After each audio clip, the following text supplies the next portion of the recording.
이 시간 하나님의 말씀을 함께 보시겠습니다. 오늘 우리에게 주신 하나님의 말씀은 요한계시록 3장 10절 말씀입니다. 요한계시록 3장 10절 말씀을 우리 한 목소리로 함께 합독하도록 하겠습니다. 함께 읽겠습니다. 내가 나의 인내의 말씀을 지켰은즉 내가 또한 너를 지켜 시험의 때를 면하게 하리니 이는 장차 온 세상에 임하여 땅에 거하는 자들을 시험할 때라. 아멘. 이제 담임 목사님 나오셔서 환난 전 휴거설로 오해하기 쉬운 성구들이라는 제목으로 말씀 선포해 주시겠습니다.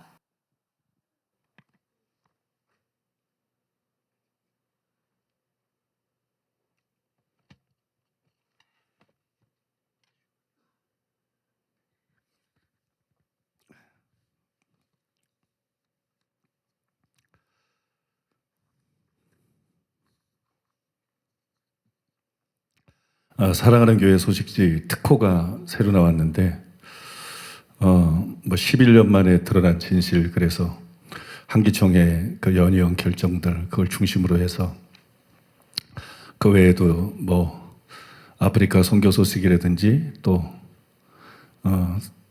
치유 대성회 때 일어난 놀라운 치유 간증이라든지 이런 걸 다 이렇게 조합해가지고 특호로 만들었습니다.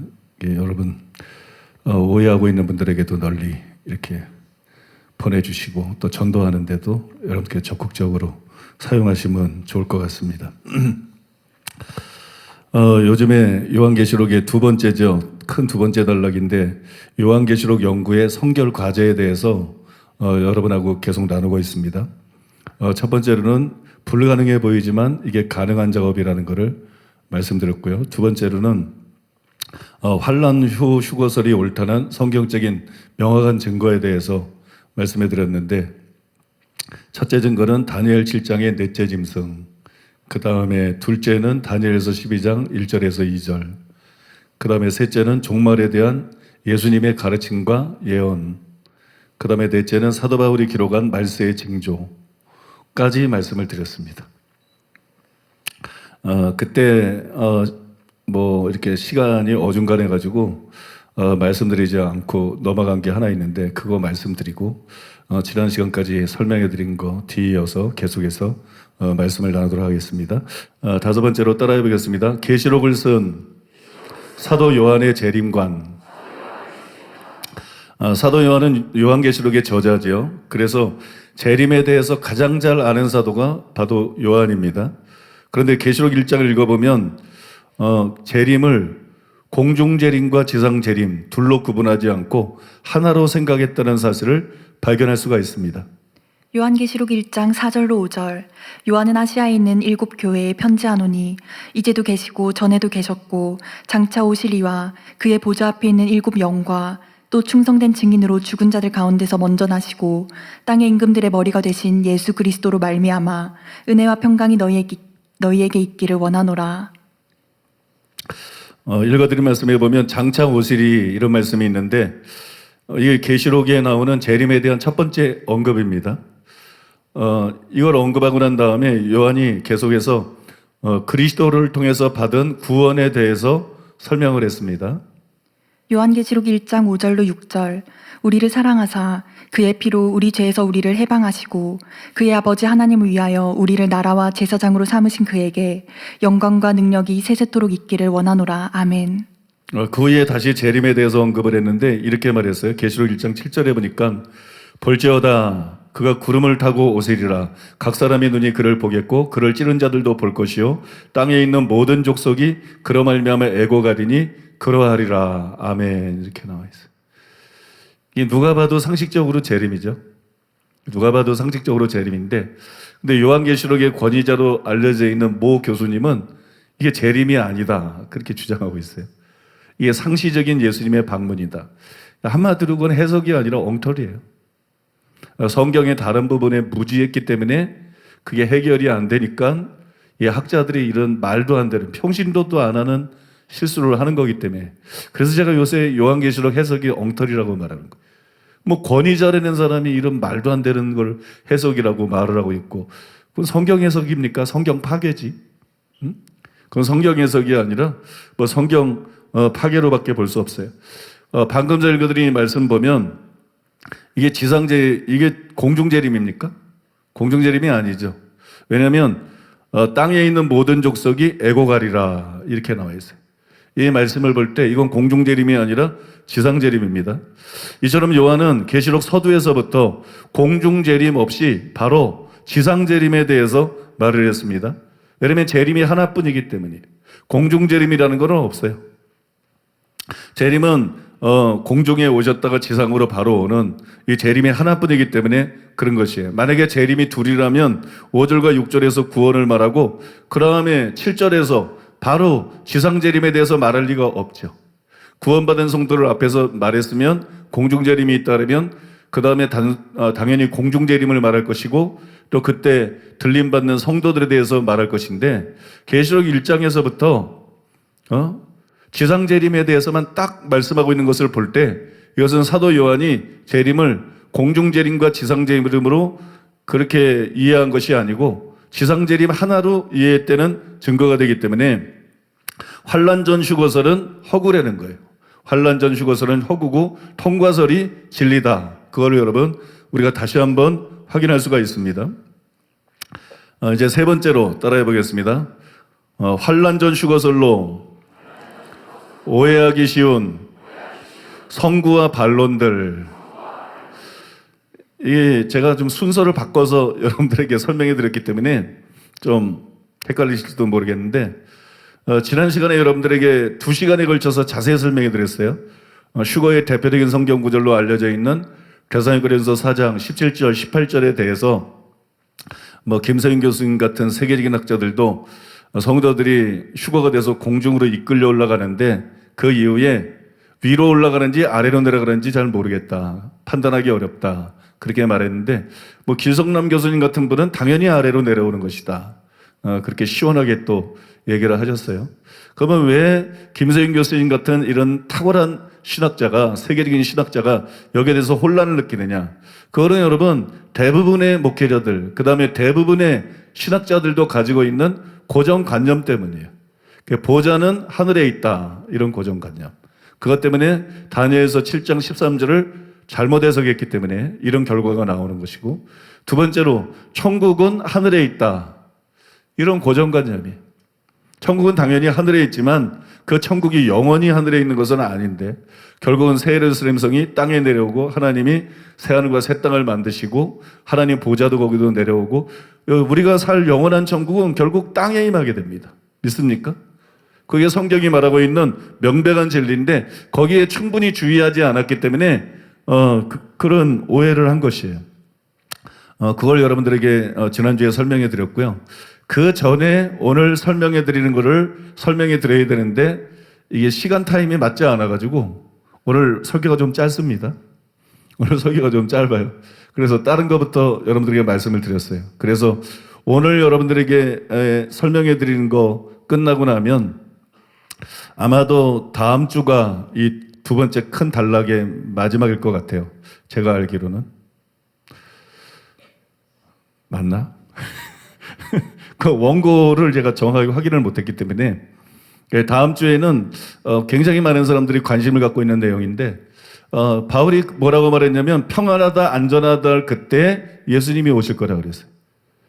환난 전 휴거설이 아니라 우리가 통과설이 성경적이라는 것을 깨달았죠. 그죠?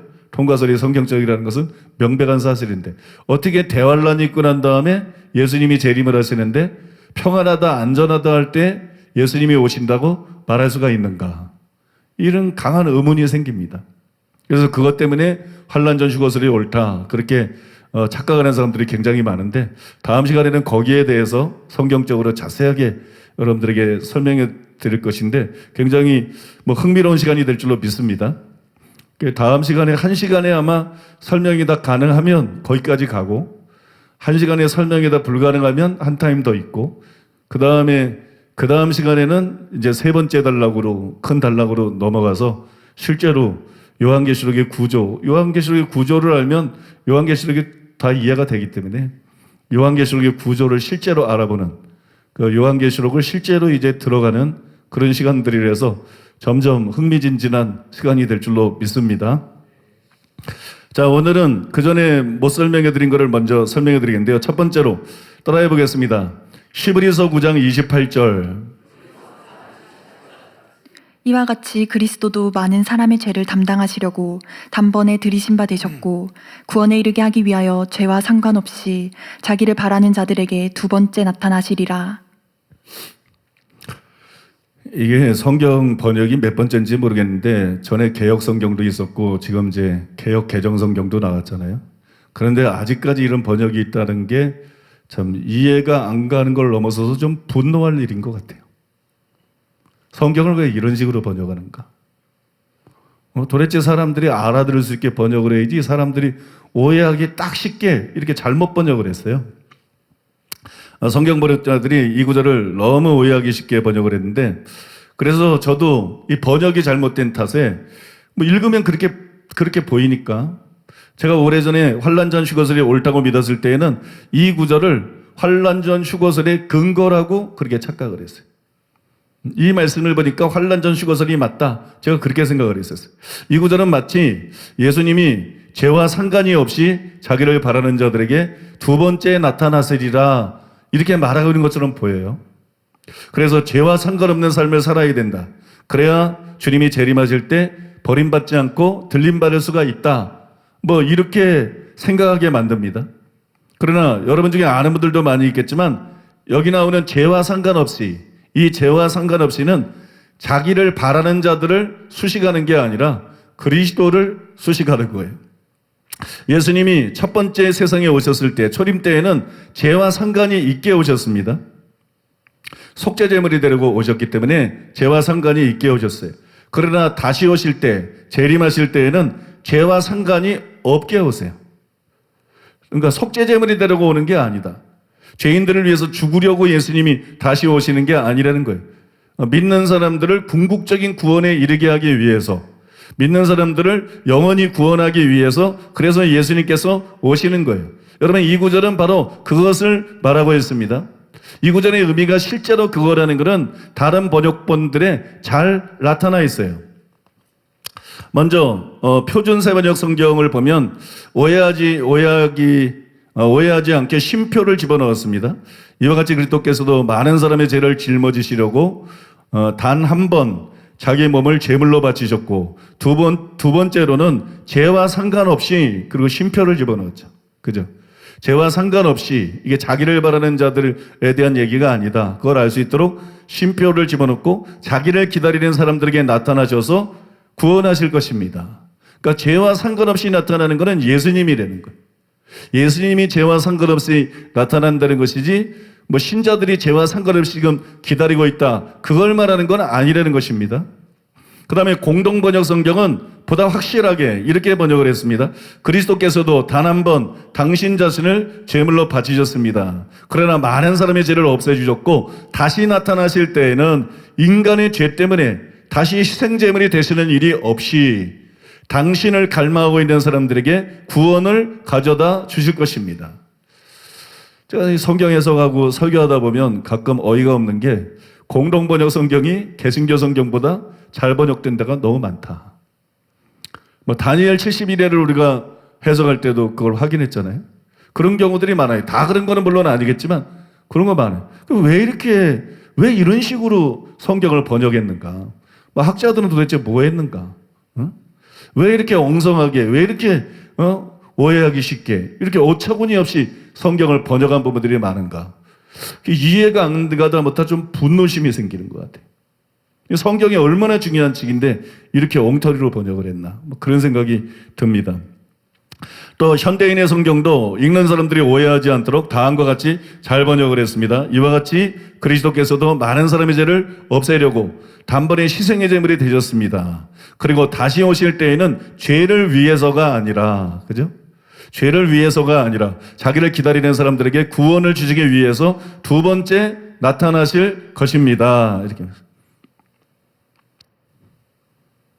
그러니까 우리가 이 말씀을 잘못 번역한 대로, 오해하기 쉽게 번역한 대로, 물론 학자들은 이게 무슨 의미인지를 알고 표현한다고 표현했겠지만 너무 오해하기 쉽게 번역을 잘못한 거예요. 예수님이 오실 때, 두 번째 오실 때에는 죄와 상관없이 자기를 바라는 자들에게 두 번째 나타나신다. 그 사람들에게만 나타나신다. 그런 의미가 되잖아요. 오해하면. 그럼 그게 공중재림이 되잖아요. 그 다음에 이제 세 번째 또 예수님이 오실 것 같은 그런 뉘앙스를 풍기기 때문에 이게 여러분 환란전 휴거설의 근거로 얼마든지 착각할 수 있죠. 근데 우리가 살펴본 대로 이 말씀은 그런 의미가 아니에요. 예수님이 첫 번째 올 때에는 죄와 상관이시, 죄를 대속하기 위해서 속죄제물이 되기 위해서 오셨지만 다시 오실 때에는 인간의 죄를 담당하고 또다시 십자가에 죽으려고 오신 것이 아니다.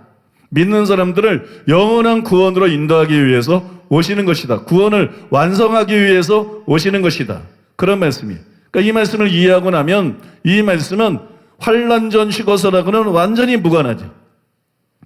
환란전 휴거설하고 아무 관계도 없고 또 환란전 휴거설의 근거가 절대로 될 수가 없는 말씀이에요. 두 번째로 따라해 보겠습니다. 누가복음 21장 36절. 이러므로 너희는 장차 올 이 모든 일을 능히 피하고 인자 앞에 서도록 항상 기도하며 깨어 있으라 하시니라. 이 구절은 더 심각하죠. 이 구절은 굉장히 헷갈립니다. 여러분도 여지껏 배우면서 확실하게 증명해 드렸기 때문에 통과설이 맞다는 건 인정을 하지만 성경을 좀 잘하는 분들은 누가복음 21장 36절은 어떻게 된 거지? 이런 분들이 있을 거예요. 저 끄떡끄떡하는 분인데 반갑네요. 그런 분들이 계실 거예요. 이 구절은 제가 히브리서 9장 28절과 함께 오래전에 그리고 오래도록 환란전 휴거설의 근거로 착각했던 구절이에요. 불과 제가 몇 달 전 요한계시록에서 이게 저에게 오기 전까지만 하더라도 저는 이 말씀을 생각할 때마다 야 이거 환란전 휴거설의 근거 아니야? 그렇게 여러분 오랫동안 생각했던 착각했던 그런 구절입니다. 왜 이게 그렇게 보이느냐? 이 앞의 내용에 보면 대환란에 대한 예언들이 나와 있어요. 말세의 징조 그 다음에 대환란에 대해서 예수님께서 쭉 예언하시고 난 다음에 이러므로 너희는 장차 올 이 모든 일을 능히 피하고 인자 앞에 서도록 항상 기도하며 깨어 있어라. 그러니까 이 휴거 아니면 뭐예요? 이게 여러분 대환란 전에 공중재림이 있고 성도들의 휴거가 일어나서 그걸 피할 수 있게 해주는 것인데 깨어 있는 사람만 그럴 수 있으니까 항상 기도하면서 깨어 있어라. 그런 교훈을 주는 거로 보이잖아요. 그죠? 영락없이 환란전 휴거설의 근거처럼 보입니다. 그러나 이 구절도 그 의미를 자세히 살펴보면 환란전 휴거설의 근거가 될 수가 없어요. 저도 오랫동안 착각을 해서 이번에 이 구절에 대해서 좀 연구를 해봤는데 왜 그러면 이 구절이 틀림없이 환란전 휴거설의 근거 같은데 환란전 휴거설의 근거가 아니냐 설명을 잘 들어보세요. 그 이유는 여러분 인자 앞에 서도록 그랬어요. 인자 앞에 서도록. 그거는 휴거가 맞아요. 인자 앞에 서는 거는 휴거된 사람이 쓰는 거예요. 인자 앞에 서도록이라고 했는데 문맥을 이렇게 자세히 보시면 인자가 오시는 날이 언제냐? 환란 전이 아니라 환란 후예요. 이 누가복음 21장 자체의 문맥을 보면 인자가 언제 오냐? 인자가 와야 인자 앞에 쓸 거 아니에요? 근데 그 인자가 언제 오느냐? 환란 전에 안 오세요. 환란 후에 오십니다. 그러니까 인자 앞에 선다는 것은 환란 전에 공중재림하시는 예수님 앞에 서는 것을 말하는 게 아니고 환란 후에 지상재림하시는 예수님 앞에 서는 것을 말하는 것이에요. 이 문맥 자체가 그렇기 때문에 이것이 여러분 환란전 휴거설의 근거가 될 수가 없다는 것이에요. 그래서 존 놀랜드는 WBC 주석에서 이렇게 썼어요. 인자 앞에 서도록은 누가가 27절, 28절에 대한 요약으로서 자유롭게 표현한 것일 가능성이 많다. 무슨 말인지 모르겠죠. 그죠? 방금 읽어드린 말 무슨 말인지 모르겠죠. 이 말이 무슨 말이냐? 이 말이 무슨 말인지 그 의미를 알기 위해서 지금 롤랜드가 말한 그 27절과 28절 내용을 알아야 이게 무슨 내용인지 알겠죠. 그래서 누가복음 21장에 나오는 내용을 말하는 건데 27절, 28절을 읽어드리겠습니다. 그때 사람들이 인자가 구름을 타고 능력과 큰 영광으로 오는 것을 보리라. 이런 일이 되기를 시작하거든 일어나 머리를 들라. 너희 속량이 가까웠느니라 하시더라. 우리가 지금 다루고 있는 누가복음 21장 36절 환란전 휴거설의 근거처럼 보이는 이 구절은 바로 누가복음 21장 27절과 28절의 요약이다. 그걸 다르게 표현한 것이다. 그게 롤랜드가 한 말이에요. 근데 27절, 28절을 지금 읽어드렸는데 여기 보면 그때라는 말로 시작합니다. 그때 이랬어요. 이 그때가 언제예요? 이 그때가 문맥을 보면 그걸 지금 한 절 한 절 다 찾아보면 너무 시간이 걸리니까 그리고 저를 믿을 수 있으니까. 그러면 여러분들이 성경 보면 또 찾아보면 얼마든지 확인이 가능하니까. 여러분이 그때에는 환란 후인 지상 재림 때를 가리킵니다. 환란 후인 지상 재림 때를 가리키는데, 그 다음에 여기 보면 그때 사람들이 인자가 구름을 타고 능력과 큰 영광으로 오는 것을 보리라. 지상 재림이죠. 재림은 하나뿐이니까. 그 다음에 보니까는 이런 일이 되기를 시작하거든. 그랬어요. 그럼 이런 일은 뭐예요? 그때에는 환란 후인 지상 재림 때, 재림 때. 그 다음에 이런 일이 되기를 시작하거든. 이런 일은 뭐예요? 그 전에 8절에서 26절까지 나오는 말세의 징조들이에요. 예수님의 말씀은 마태복음 24장에서 말하는 거 똑같습니다. 그 말세의 징조들이 이런 일이에요. 그것이 이런 일인데 중요한 건 뭐냐면 이런 일 안에 뭐가 포함되어 있어요?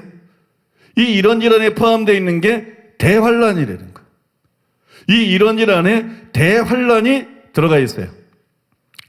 그럼 보세요. 그때 사람들이 인자가 구름을 타고 능력과 큰 영광으로 오는 것을 보리라. 이런 일이 시작되거든. 이런 일 안에 대환란이 포함되어 있는데 일어나 머리를 들라. 이런 일이 시작되거든. 일어나 머리를 들라. 그럼 왜 일어나서 머리를 들어야 되느냐? 너희의 속량이 가까웠느니라. 구원이 임박했기 때문에. 이거는 궁극적인 구원이죠. 예수 믿고 받는 구원을 말하는 것이 아니라 몸의 구속이 이루어지는 완성된 구원. 그죠? 부활에 참여하는 이 궁극적인 구원이에요. 너희 속량이 가까웠느니라. 이렇게 말했어요. 그러니까 이 말씀에 의하면 구원이 가깝기 때문에 머리를 들라 그런 것인데, 그러므로 이 말씀에 의하면 환란 전에 휴거되고 구원받는 게 아니죠. 그러니까 환란 전에 휴거돼서 구원이 완성되는 게 아니에요. 언제 구원이 완성됩니까? 환란 후에 예수님이 다시 오실 때 들림받아서 궁극적인 구원을 받게 되는 것이에요. 따라서 여러분 이 구절은 환란 전 휴거설의 근거가 될 수가 없는 것입니다. 여러분 이해가 되십니까? 또 35절에 보면 이날은 온 지구상에 거하는 모든 사람에게 이 말이라 이렇게 말씀했어요. 이날은 구원받은 사람들에게만 임하는 감추어진 휴거의 날이 아닙니다. 모든 사람이 구원을 받거나 혹은 멸망을 받는 그런 날이에요. 그러므로 이 날이 가리키는 것은 공중재림이 아니라 이날은 지상재림날입니다. 그러니까 이게 여러분 환란 전 휴거설의 근거가 될 수 없는 거예요. 그 다음에 여기 보니까는 피하고라는 단어가 나오죠. 피하고. 이 피하고라는 단어도 환란을 면제받는 것이 아니라 도망을 해가지고 보호받는 걸 의미하는 거예요. 피하고라는 단어는 에크퓨고라 그러는데 도망하다, 피하다, 벗어나다 그런 의미입니다. 때문에 존 놀랜드는 인자 앞에 서도록은 누가가 27절, 28절에 대한 요약으로서 자유롭게 표현한 것일 가능성이 많다. 그것은 종말의 시련들에 대처한 후에 영원히 안전한 곳에 무상히 도달하는 것을 가리킨다 이렇게 썼어요. 여기서 주목할 게 종말의 시련들에 대처한 후에, 이게 대환란입니다. 대환란 전에 피신시켜주는 게 아니고, 대환란 전에 이렇게 들어 올려서 휴거를 통해서 피신시켜주는 게 아니고, 종말의 시련들에 대처한 후에 이거 다 겪는 거예요. 이거 다 겪는데 그때 하나님이 보호를 해주신다는 거예요. 그때 보호를 해주셔서 나중에 지상에 재림하시는 예수님 앞에 서게 된다는 것을 의미하는 거예요. 이게 면제가 아니라 통과라는 거예요. 그러니까 이 구절은 대환란에서 면제시켜주는 것이 아니라 통과를 기본적으로 말하고 있는 것이기 때문에, 왜? 피하고라는 단어가 도망하다라는 뜻이니까. 도망하다. 도망한, 나중에 말씀드리겠지만 도망한 사람들을 보호해 주거든요. 도망해서 그들을 보호받아가지고 그들이 하나님 앞에 서게 되는 것을 말하는 것입니다. 그럼 이제 여기서 마지막으로 도망하는 것이 무엇인가, 여기에 대해서 좀 설명해 드릴 필요가 있는데요. 누가복음 21장 20절과 21절에 보면 이렇게 기록되어 있어요. 너희가 예루살렘의 군대들에게 에워싸이는 것을 보거든 그 멸망이 가까운 줄을 알라. 그때 유대에 있는 자들은 산으로 도망갈 것이며 이랬어요. 산으로 도망갈 것이며 이랬어요. 이미 여러분들이 다 아시겠지만 들어서 이게 이중예언이죠. 이중예언인데 1차로는 이 예언이 언제 이루어졌어요? 디도 장군에 의해서 예루살렘 성이 함락될 때 이 예언이 이루어졌어요. 이 예언을 실제로 이 설교를 들은 믿는 많은 사람들이 이런 조짐들이 예수님이 말씀하신 그 징조의 조짐들이 나타날 때 예수님의 말씀을 기억하고 실제로 예루살렘에서 빠져나갔어요. 도망갔어요. 예루살렘에서 산으로 도망갔어요. 그 사람들은 전부 살았어요. 나머지는 디도 장군에 의해서 전부 대학살을 당했습니다. 주 70년에 대학살이 있었어요. 예수님의 이 말씀을 믿고 그대로 순종해서 피신한 사람들만 전부 그런 화를 면할 수가 있었어요. 근데 이것이 이중예언이기 때문에 주 70년에 1차 이루어진 거로 끝난 것이 아니라 마지막 때 적그리스도의 대환란 때 다시 반복이 된다는 거예요. 다시 예언의 말씀이 이루어진다는 거예요. 그때 믿는 유대인들이 역시 예수님의 이 경고를 기억하고 적그리스도가 성전에 앉아서 자기를 하나님이라고 주장하며 여러분 경배를 요구하게 될 때 그때 많은 사람들이 도망간다는 거예요. 많은 유대인들이 도망을 간다. 그들이 도망가면 하나님께서 그들을 1260일 동안 계시록에 보면 1260일 동안 즉 3년 반 대환란 기간 동안 하나님께서 그 사람들을 초자연적으로 보호하십니다. 그래서 그들은 대환란을 무사하게 피하고 지상 재림하시는 주님 앞에 서게 됩니다. 누가복음 21장 36절은 바로 그것에 대한 말씀이에요. 7년 대환란 전에 휴거가 일어난다. 그런 얘기가 아닙니다. 이거는 여러분 정확하게 그것을 말씀하고 있는 거예요. 이것은 이상한 것이 아니고 벌써 구약의 다니엘을 통해서 하나님께서 예언하신 일입니다. 다니엘 12장 1절 공동번역. 그때 미가엘이 내 결례를 지켜주려고 나설 것이다. 나라가 생긴 이래 일찍이 없었던 어려운 때가 올 것이다.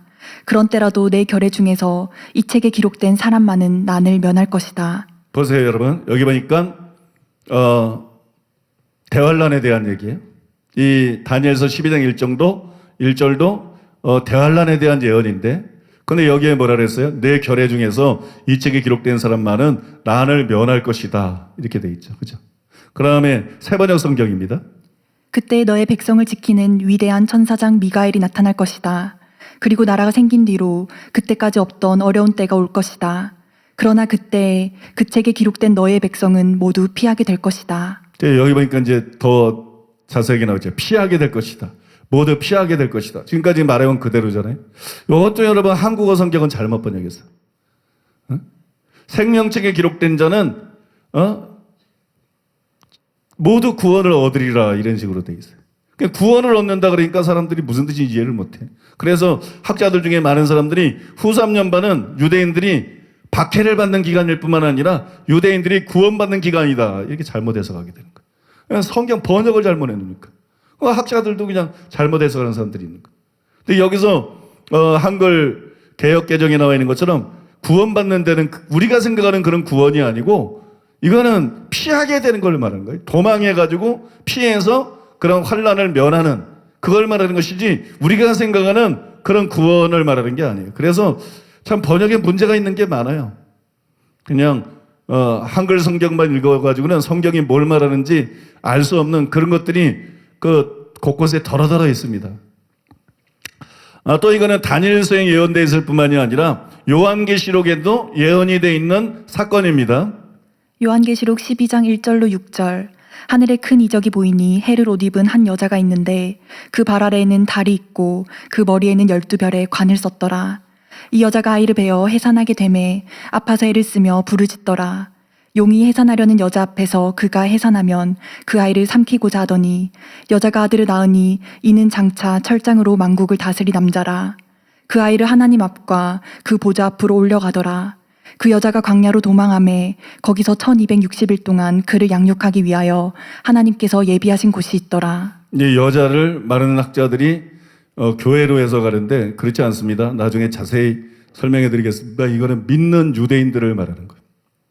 믿는 유대인들을 말하는 건데 그들이 광야로 도망하잖아요. 광야로 도망했더니 1260일 동안 하나님께서 적그리스도의 박해로부터 그들을 초자연적으로 보호해 주시는 것이 나와 있습니다. 누가복음 21장 36절은 정확하게 이것에 대한 말씀이에요. 유대인 그리스도인들이 기도로 깨어있고 신앙생활을 잘하면 다니엘서와 요한계시록에 기록되어 있는 것처럼 대환란으로부터 보호해 주실 것을 약속한 것입니다.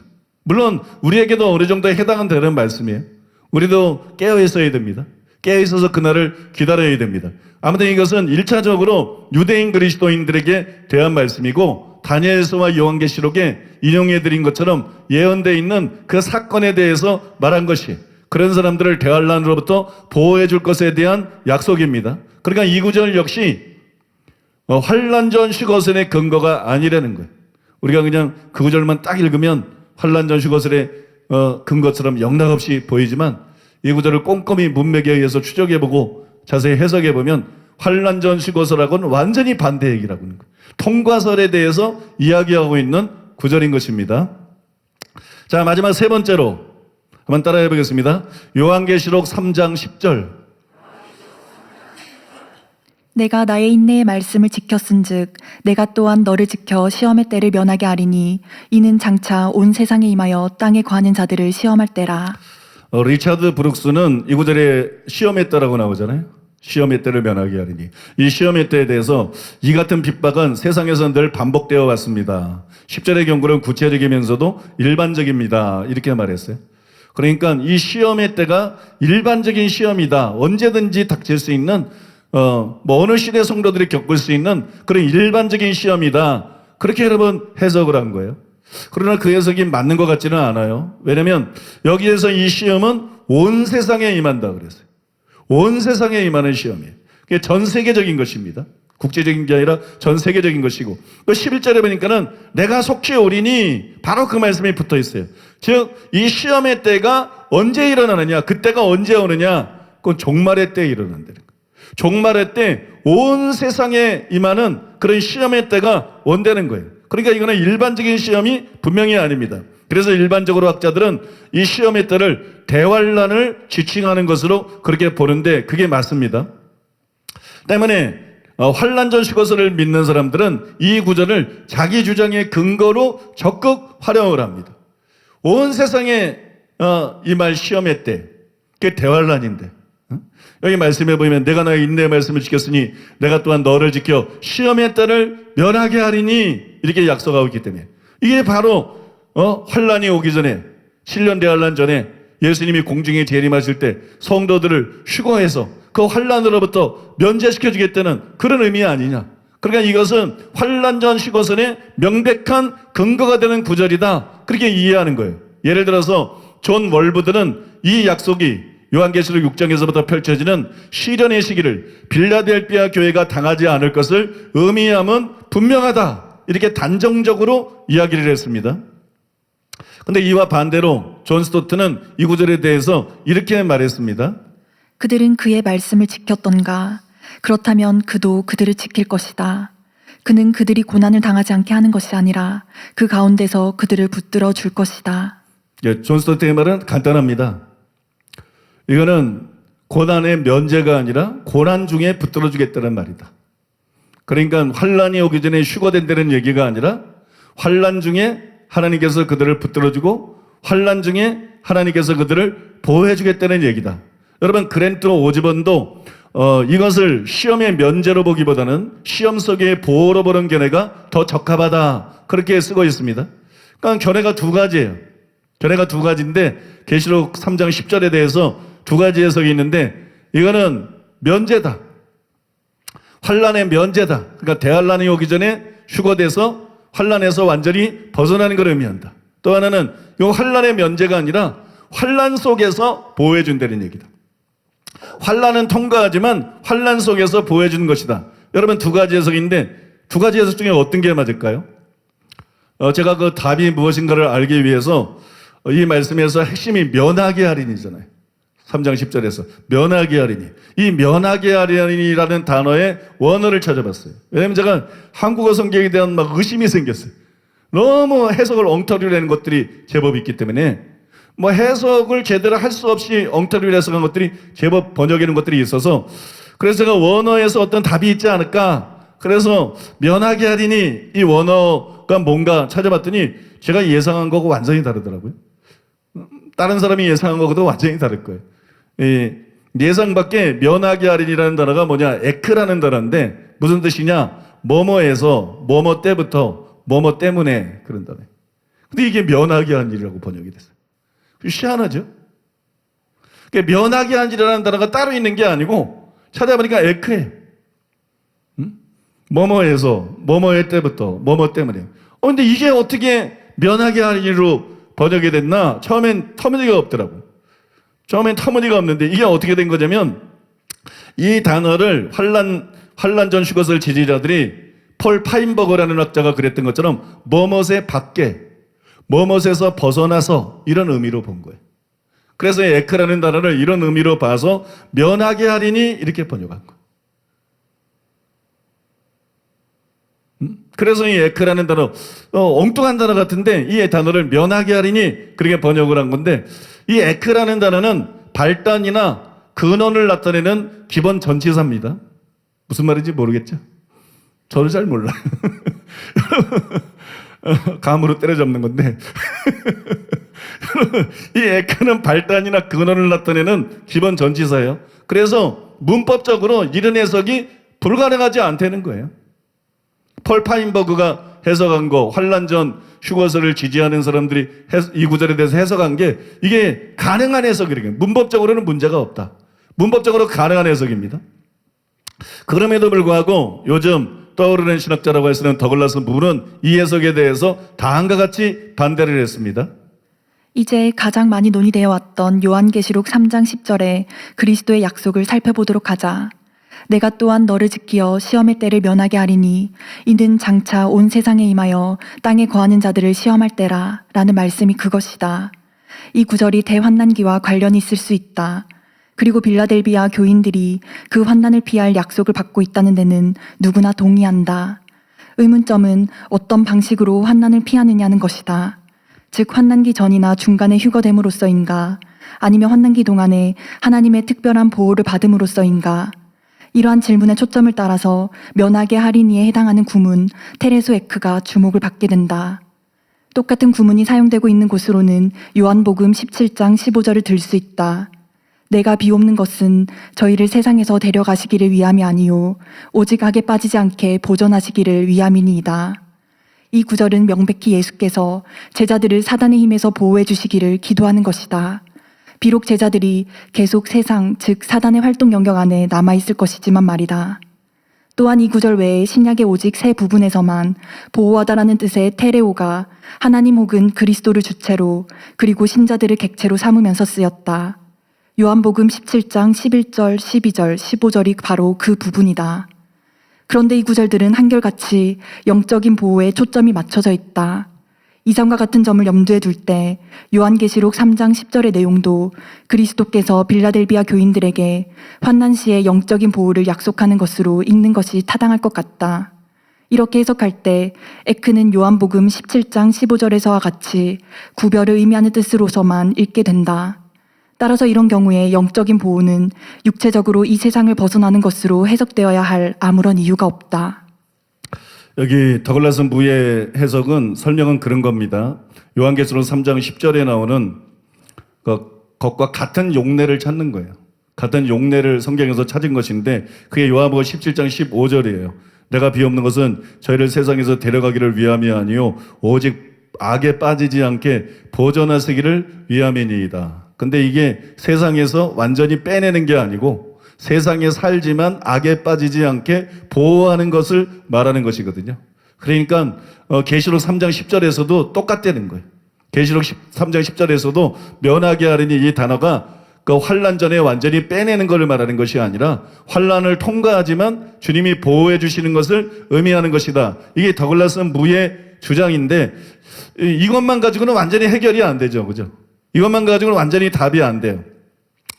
그래서 ECNT 요한계시록 주석의 그랜트 오즈번의 해석을 좀 찾아봐야 되는데 일단 여러분들에게 뭐라고 말했는지 읽어드리고 설명을 하겠습니다. 근데 어떤 분들은 왜 이렇게 어려운 얘기를 하나? 나한테도 어려워요. 나한테도 어려운데 왜 이렇게 어려운 얘기를 하나? 저는 이제 설교하면서 불필요한 어려운 얘기는 안 해요. 근데 이거는 어렵더라도 언급하지 않으면 안 돼요. 어렵더라도 이거는 설명을 반드시 하고 넘어가야 되는 부분이에요. 왜냐하면 환난전 휴거설을 믿는 가장 대표적인 근거가 계시록 3장 10절입니다. 근데 요거는 원어의 단어의 해석에 그것이 달려있는 것이기 때문에 요거를 분명하게 안 짚고 넘어가면 이게 우리 성도들을 위해서만 지금 제가 설교하고 책을 쓰는 게 아니라 이 책이 나오면 신학자들도 이걸 읽거든요.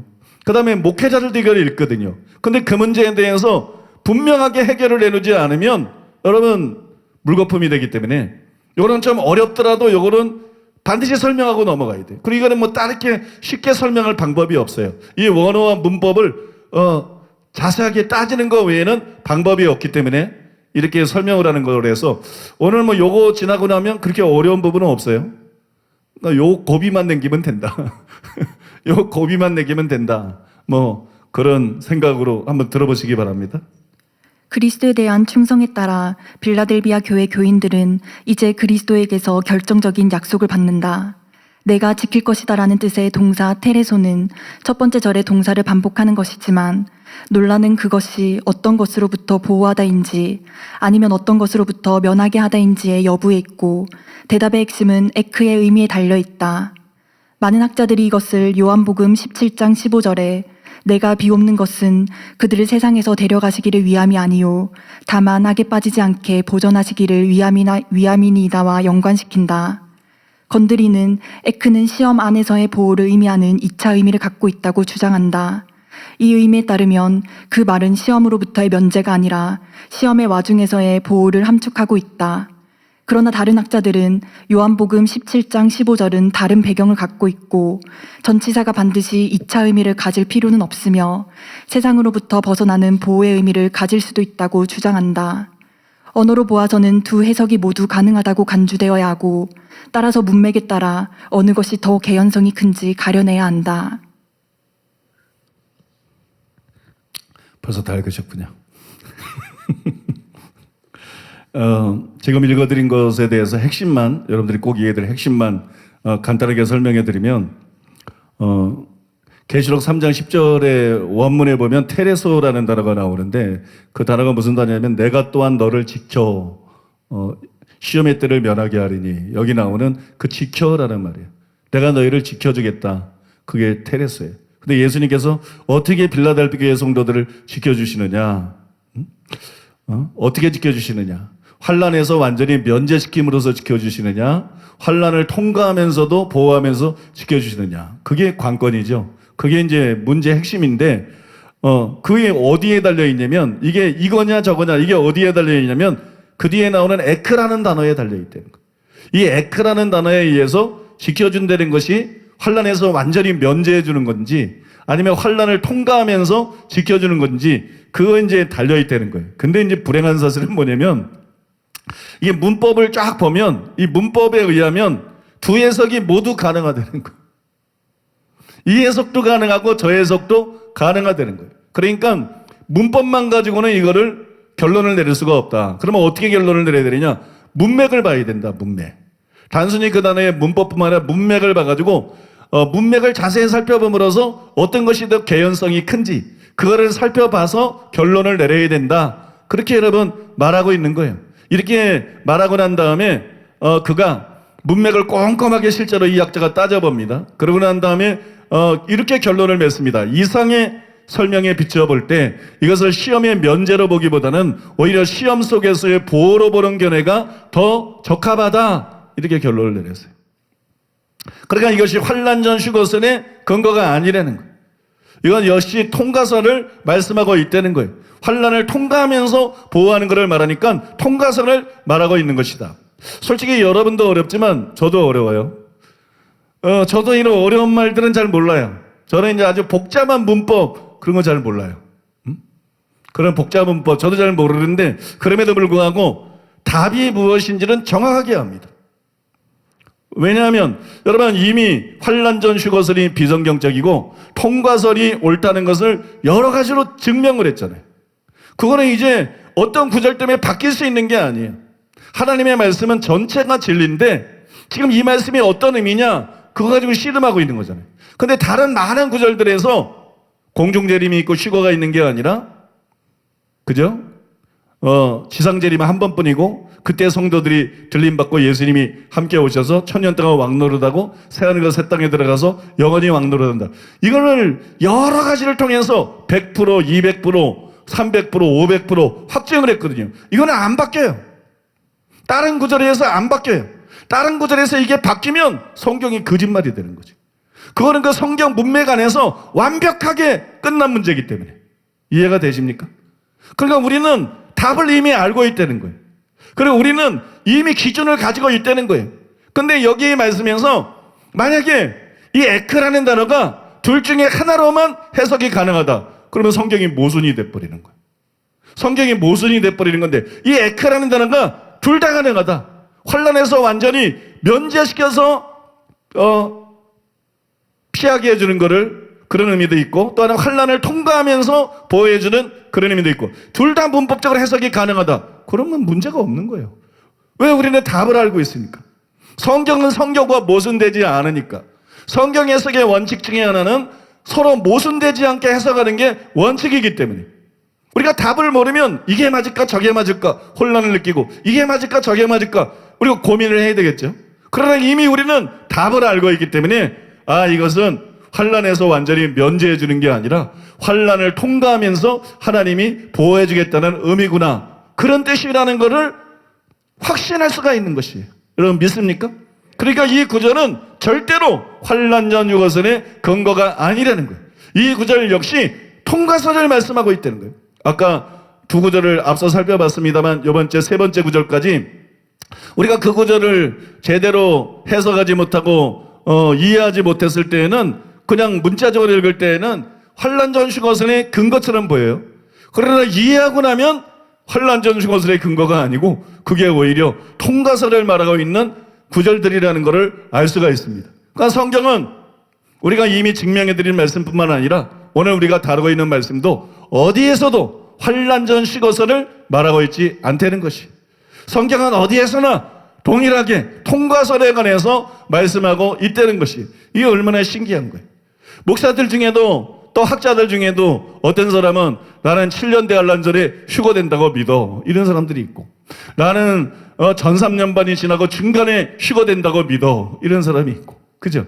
나는 통과선이 맞다고 믿어. 이런 사람이 있고 또는 세 종류로 막 설교하는 세계의 수많은 학자들과 세계의 수많은 목사들이 있다고. 통일이 안 된다고. 학자들의 책은 통일이 안 돼요. 목사들의 설교도 통일이 안 돼요. 근데 성경도 통일이 안 된다. 그럼 성경은 가짜예요. 뭐 학자들 책이나 뭐 성경이나 뭐가 틀려요? 목사들 책이나 성경이나 가치가 똑같은 거지. 그죠? 성경이 어떻게 하나님의 말씀이 되고 성경이 어떻게 기준이 될 수 있어요?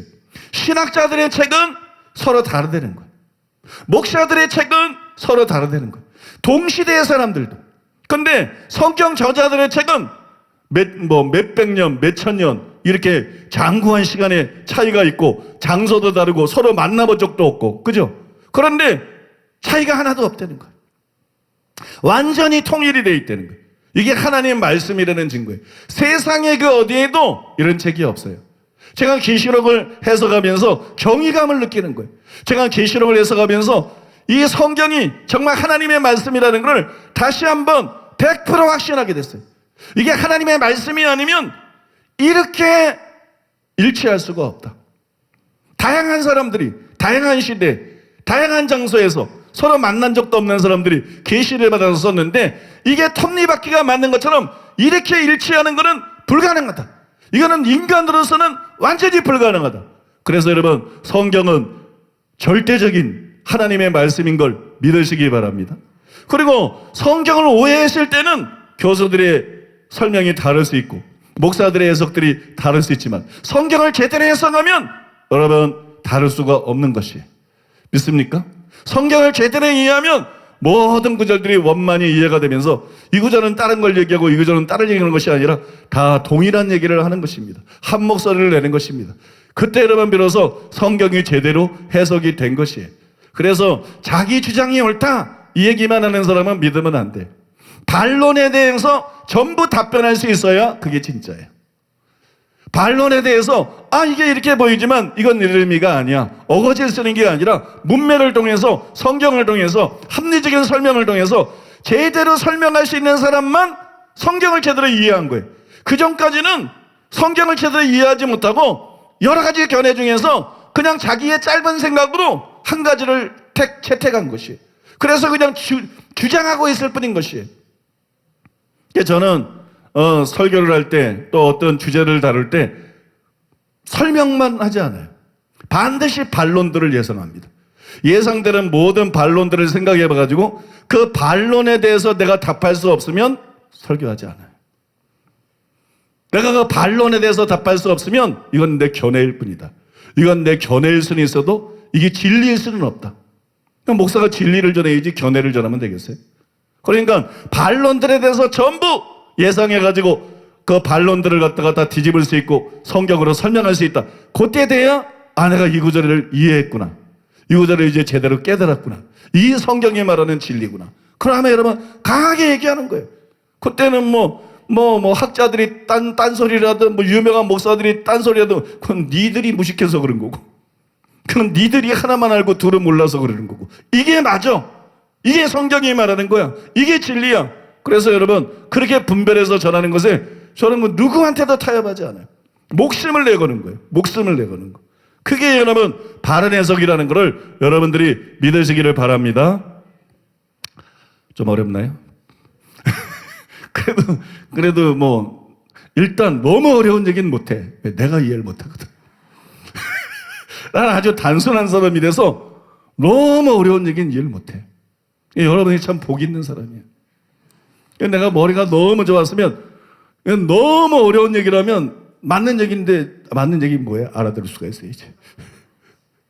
학자들의 책들을 어떤 책들을 보면 너무 어려워. 너무 어려워. 누구 보라고 쓴 책인 거야? 누구 읽으라고 제가 쓴 거. 그건 고문 기술자들이야. 머리를 고문하는 사람들. 근데 제가 너무 똑똑하지 않은 걸 감사하시기 바랍니다. 너무 똑똑하지 않게 이해할 수, 여러분들이 좀 어려운 것 같아도 듣고 나면 여러분들이 한 두 번, 세 번 딱 들으면 이해할 수 있는 그런 수준에서 제가 딱 성경을 분별하고 설명해 주기 때문에 여러분들이 따라오기가 좋을 거예요. 벌써 설교가 끝날 때가 다 됐어요. 오늘 설교가 좀 짧거든요. 길 때가 있으면 짧을 때도 있어야지. 오늘 설교는 짧은데 오늘 설교는 짧을 때뿐만 아니라 벌써 이제 이게 김 빠진 콜라 같은 설교거든, 사실 오늘은. 왜냐면 지난 시간에 그냥 벌써 데살로니가서 4장 17절 18절을 다루면서 그죠? 그 반론에 대해서 참 기가 막힌 그런 변론들을 했잖아요. 그리고 다음 시간이 여러분 또 평안하다 안전하다 할 때 그것도 궁금할 거니까 상당히 기대가 되시겠지만, 근데 오늘은 상당히 좀 기본적인 얘기들을 한 거거든. 기본적인 얘기들. 그래서 설교자인 내 입장에서도 요번 주는 좀 짧기도 하지만 요번 주는 좀 싱겁다. 요번 주는 좀 싱겁다 그랬는데, 그래도 하나님께서 끝까지 가봐야 돼요. 응? 산을 타는 게 그래요. 산을 타는 게. 저는 지금 가슴이 뛰는데, 왜냐면 내일 공기가 맑아요.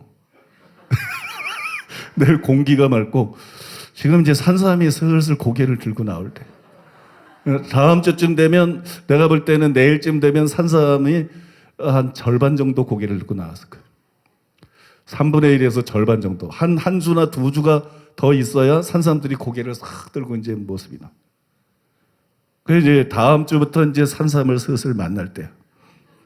그 다음 주에는 분명히 산삼을 캡니다. 그 다음 주에는 분명히 산삼을 캐고 그 다음 주도 분명히 산삼을 캡니다. 100% 캡니다.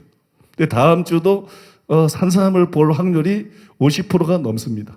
지금은 이제 고개를 다 안 내밀었기 때문에 50%가 넘는데, 그래서 상당히 기대가 돼요. 운동을 해야 되겠더라고. 내가 지난주까지는 막 앉아서 설교했잖아요. 3분은. 오늘은 앉으려고 의자 갖다 놨는데 안 앉았잖아요. 왜냐면 지난주에 총회가 있었잖아요. 총회가 있어서 우리는 총회 회의 길게 안 해.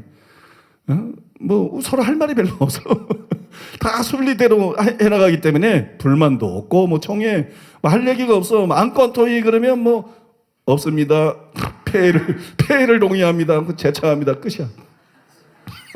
5분도 안 걸려. 임원 금방 뽑아. 임원 금방 뽑아. 총회장, 부총회장, 총무 뽑고 어떻게 하는지 알아요? 회계, 서기, 부회계, 부서기는 한 번에 뽑읍시다. 귀찮은데 우리가 정치적인 목사들이 모인 것도 아니고 뭐 그냥 해먹으려고 안다라는 사람도 없고, 그러니까 회계, 서기 회계, 부서기 부회계를 한꺼번에 뽑읍시다. 그래서 한 번 투표해서 제일 많이 투표 나온 사람 너 서기 그 다음 투표 나온 사람 너 회계 그 다음 너 부서기 부회계. 이런 총회가 없어요. 정치 목사가 없는 교단. 이 정치 목사들이 문제인 거거든. 목사가 목회하는데 재미를 붙여야지, 목회하는데 심려를 쏘아야 되는데, 무슨 이게 목사가 정치를 한다고, 그죠? 로에 총회 뭐 자꾸 정치한다고. 이 정치 목사들이 문제거든. 목회는 제대로 못하면서 그냥 이런 것 때문에 교회가 다 썩어 문드러져. 그러니까 우리 교단은 아예 정치 목사가 발 못 붙이게 하기 위해서 제가 제도들을 딱 만들어놨어요. 목회 잘못한 거는 임원도 못해. 그래서 우리는 총회 임원이 되려고 그러면 교인이 몇 명 이상 돼야 된다. 그 전에는 목회나 열심히 해라, 목회나. 그 다음에 한 달에 헌금이 얼마 이상 나와야 된다. 이런 기준이 있어요. 그 기준이 안 되면 절대로 총회 임원 못 나와요. 그래서 여러분, 아무튼 우리는 그렇게 하는데, 그러고 난 다음에는 뭐 할 일 없으니까 우리는 걷거든. 같이 이제 식사 맛있게 하고, 그 다음에 주변에 뭐 이렇게, 주로 제가 자연을 좋아하니까, 제가 실권자니까. 그래서 주로 이제 주변에 있는 산, 뭐 트레킹 코스, 뭐 맨날 그런 데야, 맨. 비슬산 가서 걷고, 뭐, 또 대구 수목원 가서 걷고, 다 풀 있고, 뭐, 이런데, 나물 있고, 그런데. 거기 가서 열심히 걸었어요. 그래서 사람이 걷고 운동을 해야 돼요. 그래서 사람이, 지난주에 걷고 운동을 했더니, 이 다리에 힘이 다른 거야, 이게. 오늘 여기 안 앉아도 아무 문제 없겠다. 다리에 힘이 다른 거야. 이제 지금은 우리 성도님들이 다 이해합니다만, 초기에는 오해하는 분도 있었어. 목사님 왜 이렇게 산에 가나. 응? 근데, 그게 목회를 위해서 굉장히 필요한 거예요. 목회를 절대, 한 주 안 가면은 그 다음 설교하는데 타격이 와요. 그래서 저는 사명감을 가지고, 이제 월요일이나 공기가 좋은 날은 산에 가서 그렇게 걷고, 운동도 하고, 산삼도 캐먹고, 뭐 그렇게 하는데, 어떤 분들이 나 따라오고 싶다는데 따라오면 죽어요. 등산을 생각하시면 안 돼요. 우리는 길 있는 대로는 안 다녀. 우리는 길 있는 대로는 안 다니고 고라니가 다니는데, 멧돼지가 다니는데 그런 데로만 다녀. 뭐 시간이 널널해서 이런 얘기도 좀 해보고, 이게 좀 오늘은 좀 싱거울 수도 있을 뻔했는데, 근데 여러분, 어제 하나님께서 또 제가 궁금해했던 것에 대해서 한 가지 귀한, 단순하지만 참 필요했던 깨달음인데, 참 저한테 어려웠던 문제인데 깨달음을 주셔가지고 마지막으로 이제 그거를 나누면서 오늘 말씀을 마치려고 합니다. 지금까지 여러분들에게 설명해 드린 것처럼 계시록 3장 10절이 시험의 면제가 아니라 시험 속에서의 보호를 뜻한다. 그걸 우리가 이제 확인을 했습니다. 그래서 이것이 환난 전 휴거설의 근거가 될 수 없다. 환난 전 휴거설의 근거가 아니다. 그게 다 증명이 됐어요. 그런데 바로 어제까지만 하더라도 저에게 계시록 3장 10절은 굉장히 껄끄러운 구절이었어요. 굉장히 껄끄럽고 골치 아픈 구절. 나에게는 굉장히 어려운 구절이었어요. 그게 왜 그러느냐? 계시록 1장 19절에 의하면 계시록의 구조가 크게 세 가지입니다. 그게 내가 본 것, 이제 있는 일, 장차 될 일. 계시록은 그 세 가지를 기록한 거예요. 내가 본 것, 이거는 과거예요. 계시록 1장에 예수님이 나타나시잖아요. 그래서 손에 7별을 붙잡고 그 다음에 교회를 뜻하는 7 촛대 사이에 다니시잖아요. 그죠? 그게 내가 본 것이에요. 예수님을 만난 거죠. 영광스러운 예수님을 만난 거예요. 이게 내가 본 거, 그대로 기록해라. 그래서 1장이 그걸 기록한 거예요. 그 다음에 두 번째로 기록할 것은 이제 있는 일을 기록해라. 그 이제 있는 일은 뭐예요? 계시록 2장과 3장입니다.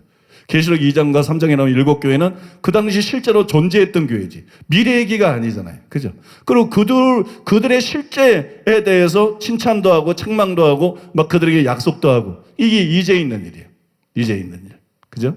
그 다음에 장차 될 일을 기록해라. 장차 될 일은 어디부터예요? 계시록 4장 1절에 보니까는 이리로 올라, 하늘문이 열리고 이리로 올라오라. 이후에 마땅히 될 일을 내게 보이리라. 그래서 넓게 보면 4장에서 계시록 4장에서 22장까지가 장차 될 일이에요. 그러니까 옛날에 많은 분들이 잘못 해석했어. 4장부터 장차 될 일이니까 이제 휴거만 생각하는 거야. 그러니까 휴거가 어디 있지? 휴거가 없어. 근데 요한이 막 하늘로 올라갔어. 그러니까 요한이 하늘로 올라간 게 휴거라는 거야.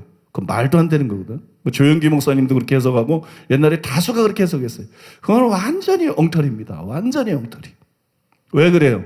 휴거라는 게 뭐예요? 휴거라는 거는 영이 올라가는 게 아니에요. 휴거라는 거는 부활해가지고 영과 육이 결합돼서 올라가는 거예요. 사도 요한이 올라간 거는 영이 올라간 거예요. 그거는 휴거하고 아무 상관이 없는 거예요. 그거는 그냥 입신이에요.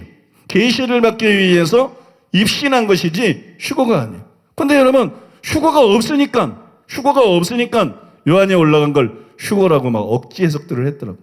그 다음에 휴거가 4장 1절을 휴거로 봤는데 천국에 보니까 성도가 없는 거야. 개미 한 마리도 없는 거야. 휑해. 그러니까 이제 휴거한 성도들을 찾아야 돼. 근데 성도들이 안 보여. 근데 뭔가 보여. 그게 뭐냐면 24장로인 거야. 그러니까 여러분 24장로를 또 그렇게 해석했어요. 12지파의 대표, 그 다음에 12사도. 그래서 휴거한 성도들의 대표다. 이거는 완전히 헛소리입니다. 정말 어떻게 성경이 이렇게 엉터리로 해석하니. 이건 내가 이 신학교 4학년 때부터 내가 지적한 일이야. 신학교 4학년 때부터. 조 목사님부터 해가지고 다 그렇게 해석을 했는데 이거 정말 엉터리다. 이게 계시록이냐? 이게 해석이냐? 이건 말도 안 되는 소리다. 신학교 4학년 때부터 그때는 그런 해석이 완전히 유행을 했어요. 지금은 좀 덜한 것 같아요. 그런 부분은. 그게 완전히 엉터리다. 왜냐 그러면 여러분 옛날에 제가 설명할 때도 몇 번 들었잖아요. 12지파가 구약 성도들을 대표한다. 이게 말이 안 돼요, 여러분. 12지파는 구약 성도들을 대표할 수가 없어요. 어떤 사람이 이렇게 말했지만 아니 마지막에 계시록 그 22장에 보면 계시록 21장인가? 계시록 21장에 보면 새 예루살렘 성에 거기 기초에 그 12문들인가? 거기 12지파의 이름이 기록되어 있잖아요. 그죠? 봐라, 12지파가 구약 성도의 대표로 나오잖아요. 그건 이름이죠. 이름. 그 이름이라니까. 이스라엘이 실제로 12지파로 이루어져 있어요. 그러니까 12지파의 이름이 구약을 대표할 수는 있어요. 구약 성도들을 대표할 수 있어요. 그러나 12지파 사람, 야곱의 12아들이 구약 성도를 대표할 수는 없어요. 야곱의 12아들이 뭔데? 지들이 뭔데? 거기서 쓸만한 건 요셉 하나밖에 없어요. 므낫세 새엄마하고 간통했지. 그죠? 그 다음에 형제 팔아먹은 나쁜 놈들이지. 아니 이게 뭐라고 야곱의 12아들이 구약 성도의 대표가 돼가지고 천국에서 하나님 보좌에, 그죠? 보좌 앞에 내 생물 바로 다음에 가장 높은데 뭐가 야곱의 12아들이 말 같지도 않은 소리라니까 이건. 말 같지. 모세는 어디 가고 엘리야는 어디 가고 아브라함은 어디 가고 에녹은 다니엘은 어디 가고 이게 뭐 허접스러운 것들이 구약 성도의 대표라고 보좌에 면류관 쓰고 그게 여러분 이게 말이 돼요 그게 여러분? 그냥 생각 없이 그냥 12지파가 이름이 기록되어 있는 거는 이름은 그럴 수 있어요. 이름은 이스라엘이 12지파로 되어 있으니까. 그러니까 그 사람이 그럴 수는 없어요. 믿습니까? 자격 미달입니다. 그 사람이 그럴 수는 없어. 그러니까 12지파가 앉아있는 거다. 이 말 자체가 말도 안 되는 소리인 거고요. 천국은 그렇게 줄 서서 앉는 데가 아닙니다. 실제 공로가 중요한 거지. 믿습니까? 실제 그 사람이 어떤 존재가 중요한 거지. 그게 말도 안 되는 거고. 더 결정적인 건 뭐예요? 12사도가 또 신약 성도의 대표다. 이렇게 말했는데 요한이 안 죽었잖아요. 요한이 안 죽었는데 23명의 장로가 앉아있는 걸 본 게 아니라 24명의 장로가 앉아있는 걸 봤잖아요. 그러니까 요한이 빠져있다는 거잖아요. 그러니까 그거는 완전히 착각한 것이거든요. 그러니까 휴거가 아니라는 거예요. 휴거가 아니다. 그러니까 그런 해석들이 잘못된 것이. 그러면 요한계시록에서 진짜 장차될 일은 언제부터 보여주느냐? 이리로 올라오라. 올려주기 위해서 4장에서 올라가고, 그 다음에 5장에서는 보여주기 위해서 이제 다음 시간부터 서서히 이제 흥미로운 얘기를 할 건데, 일곱 인복한 책이 나오는 거고, 실제로 장래인을 보여주는 것은 6장부터입니다. 6장부터. 실제로 장래인을 보여주는 것은 6장부터고, 그거는 이제 일반적으로 개괄적으로 보여준 거고, 제대로 장례를 보여주는 거는 8장부터입니다. 그 다음에 그 장례일 중에도 핵심이 있어. 그 장례일의 핵심을 보여주는 거는 10장부터입니다. 근데 그 장례일의 핵심에 대해서 10장에서 계시를 받고 그때부터 이제 슬슬 말을 풀어나가기 시작하는데, 실제로 그 핵심에 대해서 얘기하는 거는 13장부터입니다.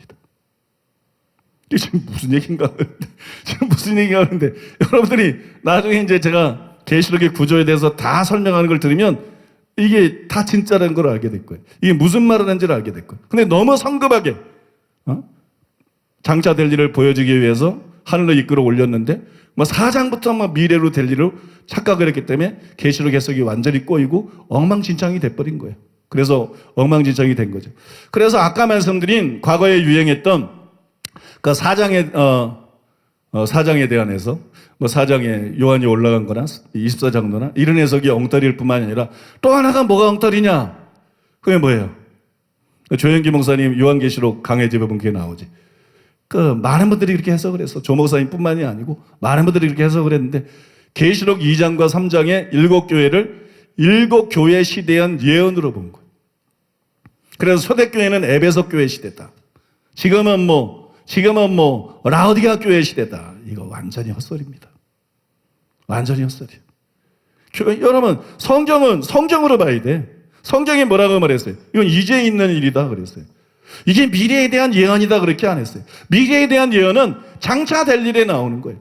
그리고 장차 될 일을 보여주기 위해서 3장이 지나고 4장 1절에서 이리로 올라오라. 이후에 마땅히 될 일을 내게 보이리라. 그러니까 그전에는 안 보여준 거예요, 여러분.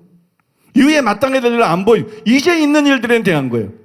그냥 소아시아 7교회들에게 실제로 필요한 그런 메시지들을 준 거예요. 그러니까 소아시아 7교회가 교회 시대 7시대를 말한다. 그리고 이게 예언이다. 그건 짜맞추기입니다. 짜맞추기. 그런 거 하면 안 됩니다. 막 그렇게 짜맞추는 거. 영해라 그러면서 그냥 영해라 그러면서 막 이렇게 짜맞추는 것들이 있어. 그거 굉장히 조심해야 돼.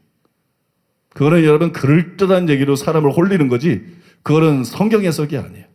그건 장난 노는 거예요. 장난 노는 거. 장난질하는 거예요. 성경 가지고. 성경에 분명히 1장 19절에 뼈대가 있잖아. 내가 본 거, 이제 있는 일, 장차 될 일. 4장 1절에 이후에 될 일을 위해서 들림받고. 그러니까 2장과 3장은 현재라는 얘기. 미래에 대한 예언이 아니고 현재입니다. 그러니까 이거는 교회 7시대에 대한 예언일 수가 없다는 거예요. 그래서 제가 그런 해석을 신학교 4학년 때부터 그런 해석을 제가 성토하고 반대를 해왔어요. 그런데 문제는 뭐냐? 그렇게 반대를 해왔는데 빌라델피아 교회 신자들에게 계시록 3장 10절에 보니까는 대환란에 대한 이 약속이 주어졌다는 거예요. 그죠? 대환란은 종말인데 대환란에 대한 이런 약속이 계시록 3장 10절에서 주어졌다는 거예요. 그들은 대환란 때까지 살아남지 못하죠. 그런데 왜 그 교회에 이런 약속을 주셨을까? 이제 궁금해지는 거예요. 아니, 이거는 이제 있는 일인데, 이제 있는 이 사람들은 대환란을 절대로 살아생전에 보낸 사람들이 아닌데 왜 예수님이 이 사람들에게 대환란에서 보호해 줄 것이다, 이런 약속을 하고 계신 것일까? 혹시 내가 뭘 모르는 거 아닐까? 내가 뭘 놓친 거 아닐까? 7교회에 내가 모르는 무슨 예언적인 의미라도 있는 게 아닐까? 하워드 피트만 간증해 보면 그 천사가 뭐 그러잖아요. 지금은 라오디게아 교회 시대라고. 여러분들 그거 읽어서 아는 분들이 있을 거예요. 간증 가지고 해석하면 안 돼요, 여러분. 절대로. 이거 아주 중요합니다. 간증 가지고 해석하면 탈선합니다. 간증 가지고 해석하면 이단됩니다. 입신 간증 가지고 그것 따라가다니 이단됩니다. 많은 종교가 그러잖아요. 마릴성도 예수그리스도 교회 그것도 그죠? 이상한 간증, 사기 간증이지. 그런 거 지어내가지고 막 하는 거고. 또 그런 거 많죠. 여호와의 증인, 엘렌 G 화이트, 그죠? 그 여자가 받은 희한한 환상들 이런 거 가지고 교리를 만들고 큰일 납니다, 여러분. 교회 안에서도 입신 간증 가지고 자꾸 뭘 해석하려고 하는 거, 이거 위험합니다. 이거 누가 천국 갔대, 누가 예수님께 이런 걸 들었대, 천사가 나타내, 그런 거를 여러분 성경 가지고 다 분별해야 될 대상이지, 그거 가지고 절대로 어떤 교리를 세우면 절대로 안 돼. 그래서 뭐 하워드 피트만 목사님은 좋은 목사님이지만 그 간증책도 좋은 책이지만 거기에 라오디가 교회 시대네. 그러니까 뭐 계시록 2장과 3장이 실제로 교회 시대에 대한 예언인가 봐. 이러면 안 돼요, 여러분. 절대로 그런 식으로 해석하면 안 돼요. 성경은 성경으로 해석해야 됩니다. 성경은 성경으로 해석해야 되고 성경은 성경으로 증명해야 돼요. 아무튼 뭐 그런 간증들도 있는데 내가 혹시 뭘 놓친 게 아닐까 이런 혼란스러운 생각이 들었어요. 그래서 이 말씀을 이해하기 위해서 제가 참 노력을 많이 했어요. 아마 뭐 몇 달에 걸쳐서 제가 노력을 많이 했어요. 근데 암만 뭐 원어도 찾아보고 문맥도 찾아보고 다른 성경하고 비교도 해보고 암만 묵상을 해봐도 뭔지 모르겠어요. 그게 미결이었어요. 어제까지만 해도. 이게 나한테는 미결이었어요. 왜 이게 이제 있는 일인데 왜 대환란에 대한 약속을 이들에게 예수님이 주고 계신 것인가. 그런데 어제 제가 앞에서 다른 누가복음 21장 36절에 대한 원고를 교정을 하는데 원고를 교정하고 있다가 우연찮게 이 구절이 깨달아지는 거예요. 뭐 생각지도 않았는데 갑자기 이 구절이 이런 거구나. 그러고 깨달아졌어요. 누가복음 21장 36절에 보면 이러므로 너희는 장차 올 이 모든 일을 등에 피하고 인자 앞에 서도록 항상 기도하며 깨어있으라 이렇게 말했습니다. 여러분 이것은 이미 설명해 드린 것처럼 대환란 때 거듭난 유대인들을 보호해 주실 것에 대한 말씀입니다. 그런데 생각해 보세요. 과연 이 설교를 들은 이들이 대환란 때까지 살아있을까요? 아니죠. 그죠? 이 설교 들은 사람들이 대환란까지 살아있지 않아요. 이 설교 들은 사람들이 대환란 때까지 살아있을 수가 없습니다. 그런데도 예수님은 그들에게 이렇게 말씀했어요. 마치 그들이 대환란 때 살아있는 것처럼 이러므로 너희는 장차 올 이 모든 일을 능히 피하고 인자 앞에 서도록 항상 기도하며 깨어있으라. 왜 이렇게 말씀하셨을까요? 예수님이 1차적으로 그들에게 설교하고 있지만 예수님이 이 말씀이 성경이 될 거를 아시고 예수님이 이 말씀이 시대에 걸쳐서 예수님이 재림하실 때까지 모든 사람에게 읽혀질 거를 아시고 믿습니까? 모든 사람에게 이것이 메시지가 되어야 되기 때문에 예수님께서 적어도 그 시대에 자신이 재림하지 않는 거 당연히 아시죠. 이 사람들이 대환란 때까지 살아있지 못할 거라는 거, 이 사람들이 예수님 재림할 때까지 살아있지 못할 거라는 거, 그거 당연히 아시죠. 그러나 거기에 개의치 않고 마치 그 사람들이 예수님 재림 때 살아있을 사람인 것 마냥 이렇게 말씀을 하신 것이에요. 이게 예수님이 말씀하시는 방식이구나. 이게 예수님이 말씀하는 방식이구나. 그렇다 그러면 요한계시록 3장 10절도 마찬가지다. 요한계시록 3장 10절도 이게 실제로 이들이 뭐 재림 때까지 살아있다는 얘기가 당연히 아니고, 그죠? 또 이것이 예언적인 의미로서 뭐 이 교회들이 무슨 시대를 의미한다는 그런 얘기도 아니고, 그걸 뭐 일곱 시대로 구분한다 할지라도 라오디가 교회 시대 때 예수님이 재림하는 게 되는 거니까 빌라델비아에게 주어진 이 약속은 아무 상관이 없는 거니까 실제로 그런 얘기도 아니고, 그렇다 그러면 이게 예수님이 말씀하시는 스타일이구나. 이것이 예수님께서 가르치시고 예수님께서 말씀하는 스타일이구나. 그래서 예수님께서 이때도 상관없이 빌라델비아 교회 성도들에게 이런 약속을 하신 것이구나. 그게 깨달아졌어요. 그러니까 여러분 이것은 1장 19절하고 모순이 되는 것 같지만 전혀 모순이 되는 게 아니에요. 전혀 모순이 되는 게 아니고 이게 예수님이 말씀하시는 스타일이다. 그 이후에 모든 시대의 성도들에게 염두에 두고, 성도들을 염두에 두고 예수님이 말씀하기 때문에 예수님께서는 다른 곳에서도 그렇게 말씀하신 것처럼 여기서도 같은 방식으로 말씀하신 것뿐이다. 그렇게 우리가 이해하시면 되는 것입니다. 그렇다고 인내의 말씀을 지킨 모든 참된 신자들은 주님께서 대환란에서 보호해 주신다, 그렇게 또 생각하면 안 됩니다. 여러분, 데이비드 아우네가 이 부분에 대해서 중요한 지적을 했는데 이렇게 말했어요. 2절은 그리스도가 재림하는 때와 관련된 전천년설과 후천년설에 대한 현대 논쟁에서 핵심을 이루는 절이다. 이게 환란 전 휴거설이냐 통과설이냐, 결정적인 중요한 쟁점이죠. 유감스럽게도 논쟁의 양쪽 모두 여기에 하는 약속이 빌라델비아의 그리스도인들과만 관련된 것으로 이 약속을 일반화하여 아시아의 다른 교회들의 그리스도인들을 포함시킬 수 없으며, 하물며 모든 시대 모든 곳의 그리스도인들을 포함시킨다는 것은 더 불가능하다는 사실을 무시해 왔다. 그렇게 여러분 잘 지적했어요. 이것은 빌라델비아 교회 성도들에 대한 약속이지 모든 사람들에 대한 약속이 아니기 때문에 일곱 교회의 모든 이기는 자들에 대한 약속으로 받아들이면 안 된다. 또 이것을 모든 신의 그리스도인들에게 대한 약속으로 받아들여도 안 된다. 뭐 그런 얘기예요. 당연한 얘기입니다. 당연한 그런 지적이죠. 근데 여러분 여기서 또 균형을 잡을 필요는 있는 것 같아요. 빌라델비아 교회 이 약속을 예수님이 하신 것이 보여주는 것처럼 유대인 신자들뿐만이 아니라 이방인 신자들 중에서도 어떤 사람들은 하나님께서 대환란에서 보호해 주신다는 거예요. 대환란에서 거듭난 유대인들은 피신해서 보호해 준다는 게 살펴본 대로 다니엘서도 예언돼 있고 계시록에도 예언이 돼 있고, 그죠? 그런 일이 있죠. 근데 이방인 신자들은 아무도 보호해 주지 않는다면 이런 말씀을 하지 않았을 거라는 거예요. 소아시아 일곱 교회니까 이방인 신자들의 교회거든요. 예수님께서 빌라델비아 교회에 이런 약속을 하지 않았을 거라는 거예요. 어떤 사람은 순교를 당하고 또 어떤 사람은 하나님의 보호를 받습니다. 마치 여러분 다니엘이나 그 세 친구들을 하나님께서 보호해 주신 것처럼, 또 광야로 도망한 유대인 신자들을 보호해 주신 것처럼, 여러분 대환란 때에도 하나님께서 보호해 주실 사람들이 있다는 것이, 그런 사람들이 존재한다는 것이. 그래서 예수님께서 재림하실 때 대환란 후에 재림이 있는 거잖아요. 근데 어떤 사람이 있어요? 부활하는 사람만 있는 게 아니라 변화되는 사람이죠. 부활하는 사람들은 이미 죽은 성도들이고 또는 뭐 적그리스도에 의해서 순교당한 성도들이겠죠. 근데 변화하는 사람은 누구예요? 살아있는 성도들이죠. 7년 대환란을 통과해도 다 순교당하는 게 아니에요. 7년 대환란을 통과해도 살아있는 성도들이 있어요. 살아서 예수님을 영접하는 성도들이 있어요. 그죠? 그래서 변화가 돼서 들림받는 그런 성도들이 있습니다.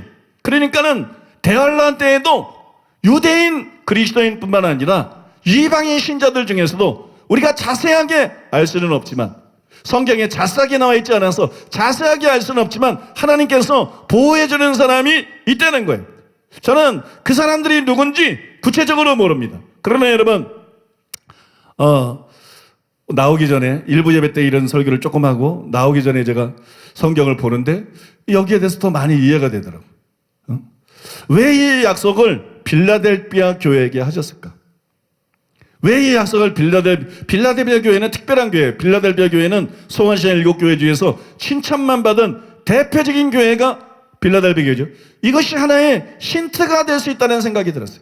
이게 하나의 힌트일 수 있다. 주님은 빌라델비아 교회에게 이렇게 말씀했어요. 계시록 3장 7절에 11절에 보니까 빌라델비아 교회 사자에게 편지하라. 거룩하고 진실하사 다윗의 열쇠를 가지시니 곧 열면 닫을 사람이 없고 닫으면 열 사람이 없는 그가 이르시되 볼지어다 내가 네 앞에 열린 문을 두었으되 능히 닫을 사람이 없으리라. 내가 내 행위를 나누니 내가 작은 능력을 가지고서도 내 말을 지키며 내 이름을 배반하지 아니하였도다. 보라, 사탄의 회당 곧 자칭 유대인이라 하나 그렇지 않냐고 거짓말하는 자들 중에서 몇을 내게 주어 그들로 와서 내 앞에서 절하게 하고 내가 너를 사랑하는 줄을 알게 하리라. 네가 나의 인내의 말씀을 지켰은즉 내가 또한 너를 지켜 시험의 때를 면하게 하리니 이런 장차 온 세상에 마여 땅에 거하는 자들을 시험할 때라. 내가 속히 오리니 내가 가진 것을 굳게 잡아 아무도 내 면류관을 빼앗지 못하게 하라. 제가 놓쳤던 게 뭐냐? 빌라델비아 교회 이 성도님들이 다른 교회 이기는 자들하고 좀 다르다는 거예요.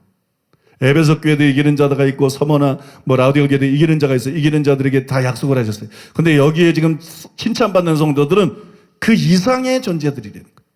그 이상의 존재. 빌라델비아 교회는 여러분 문제 3장 10절에 내가 인내의 말씀을 지켰을 즉 내가 너를 지켜서 시험의 때를 면하게 하리라. 단순히 인내의 말씀만 지킨 게 아니라 방금 제가 읽어드린 말씀에 보니까 작은 능력을 가지고도 예수님의 말을 지키며 그 이름을 배반하지 아니하였고 또 자칭 유대인이라고 하는 사람들이 와서 절하게 할 정도로 주님이 그들을 특별히 사랑하신다는 것을 나타내셨고, 또 여러분 면류관을 받을 자들이었어요. 면류관을 놓치지 않도록 하라. 면류관을 받을 자들이었어요. 그래서 여러분 이와 같은 성도들 중에 예수님께서 대환란 때 보호하실 자들도 있다고 생각합니다. 대환란 때 무조건 적그리스도에게 전부 순교당하고 이러는 것이 아니라 바로 이와 같은 종류의 성도들 중에 하나님께서 초자연적으로 대환란 때 보호하실 사람이 있을 것이다. 그러니까는 이 말씀을 하지 않았겠는가? 그런 일이 전혀 없다 그러면 계시록 3장에서 이 말씀을 하실 이유가 무엇이 있겠는가? 빌라델피아의 성도들은 그때까지 살아있지도 못할 것이고 그들하고는 사실 상관이 없는 말씀입니다. 이 말씀은 그들이 바로 그런 종류의 사람이라는 것을 인정해주는 말씀이지, 그런 종류의 사람이라는 것을 칭찬해주는 말씀이지. 동시에 이 말씀은 바로 성도들 중에서도 단순히 이기는 자가 아니라 이런 종류의 하나님이 특별히 사랑하시고 하나님이 또 특별히 인정하는 사람들이 있는데 그들을 하나님께서 대환란 기간 중에라도 보호해 주실 것이다. 대환란 기간 중에 어떻게 보호하나? 쉽지 않나요?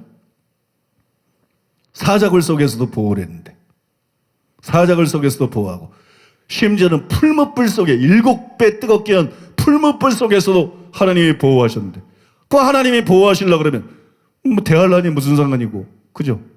어느 때나 보호할 수 있잖아요. 우리가 이 말씀을 통해서 그런 사람들이 있을 수도 있다, 여기까지만 말씀드릴 수 있어요.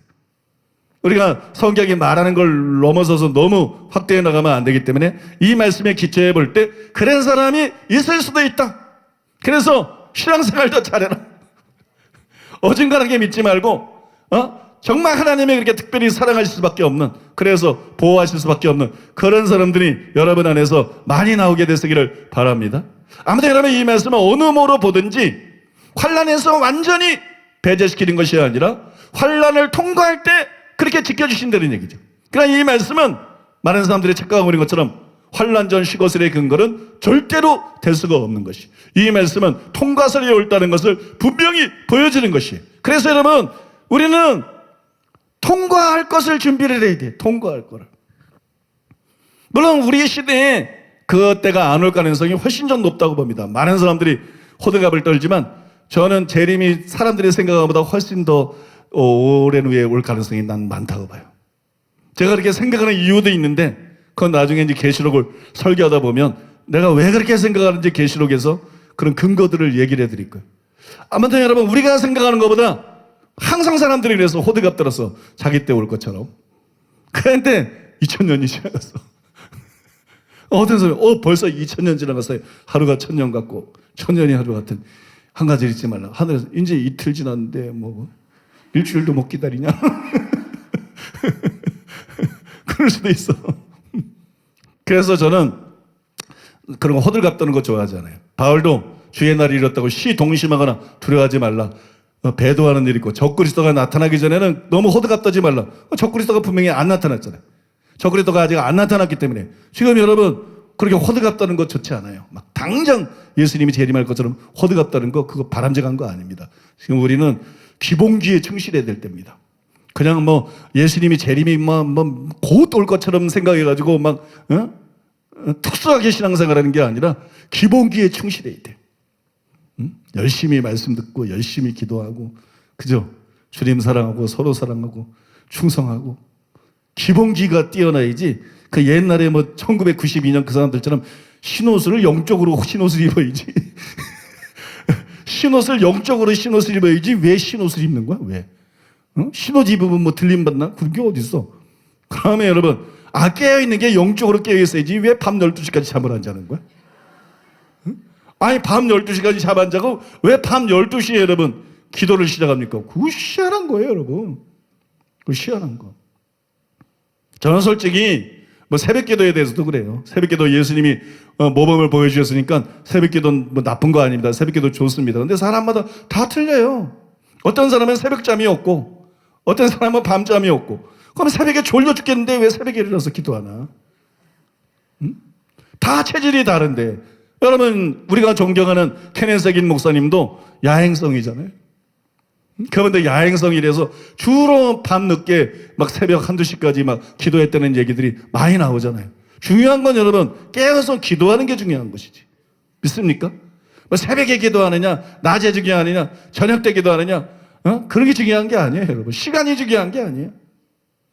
시간이라는 게 뭐 이 땅에서 지구가 뺑뺑 도니까 시간이 있는 거지, 천국에는 시간이 없어. 시간이 중요한 게 아니고, 그래서 여러분 아무튼 체질대로 난 기도하면 된다고 생각해. 여러분 체질대로. 새벽에 좋은 사람은 새벽에 기도하고, 오전이 중요한 사람, 좋은 사람은 오전에 기도하고, 저녁 때 기도하는 좋은 사람은 저녁 때 기도하고, 아무튼 기도해야 될 줄로 믿습니다. 아무튼 기도로 깨어서야 될 줄로 믿습니다. 아니 언제 기도하든지 충분히 기도해서 성령 충만 받고 은혜 받고 변화돼서 하나님 말씀 들어 살며 영적으로 깨어 있으면 되는 거지. 밤 12시에 신혼 모여가지고 신혼 입고 모여서 잠도 안 자고 맨날 자정 기도를 했다. 그거 자체가 벌써 사입이에요. 그거 자체가 왜 그 짓을 해? 여러분 기본기에 충실한 여러분 되시기를 바랍니다. 믿습니까? 그냥 벼락같이 뭐 하려고 그래 생각하지 마시고 기본기에 충실한 여러분 되시기를 바랍니다. 뭐 얘기를 열심히 하다 보니까 그 다음에 할 얘기를 잊어버렸네. 그 다음에 제가 뭐 얘기하려고 그랬죠? 그거 얘기하고 끝내려고 그랬.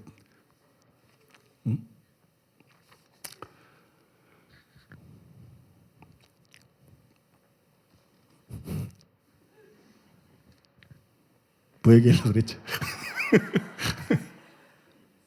예? 뭐 얘기하려고 그랬어요?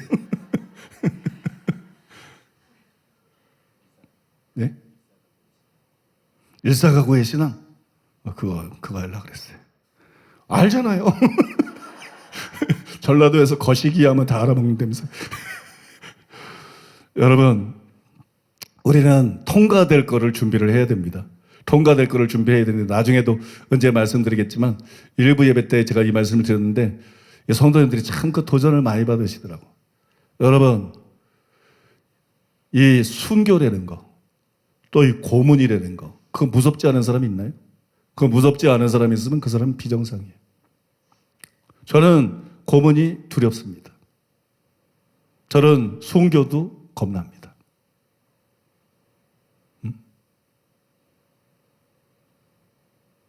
저는 여러분 애국 발언을 하면서 저는 죽는 거 겁납니다. 근데 왜 광화문에서 이렇게 외쳤느냐? 왜 목숨을 내걸고 외쳤느냐? 겁이 안 나서 그러는 거 아니에요? 겁나도 해야 될 일이니까. 겁나도 해야 될 일이고 겁나도 옳은 일이니까. 내가 담당해야 될 일이니까 그러고 하는 거예요. 누가 고문이 겁나지 않겠어요? 다 똑같이 육신을 갖고 있는데. 누가 순교가 겁나지 않겠어요? 근데 이거를 이기는 방법이 있어요. 여기에 압도당하지 않고 이걸 이기는 방법이 있는데 예수님이 그 말씀을 하셨어요. 예수님이 뭐라 그랬어요?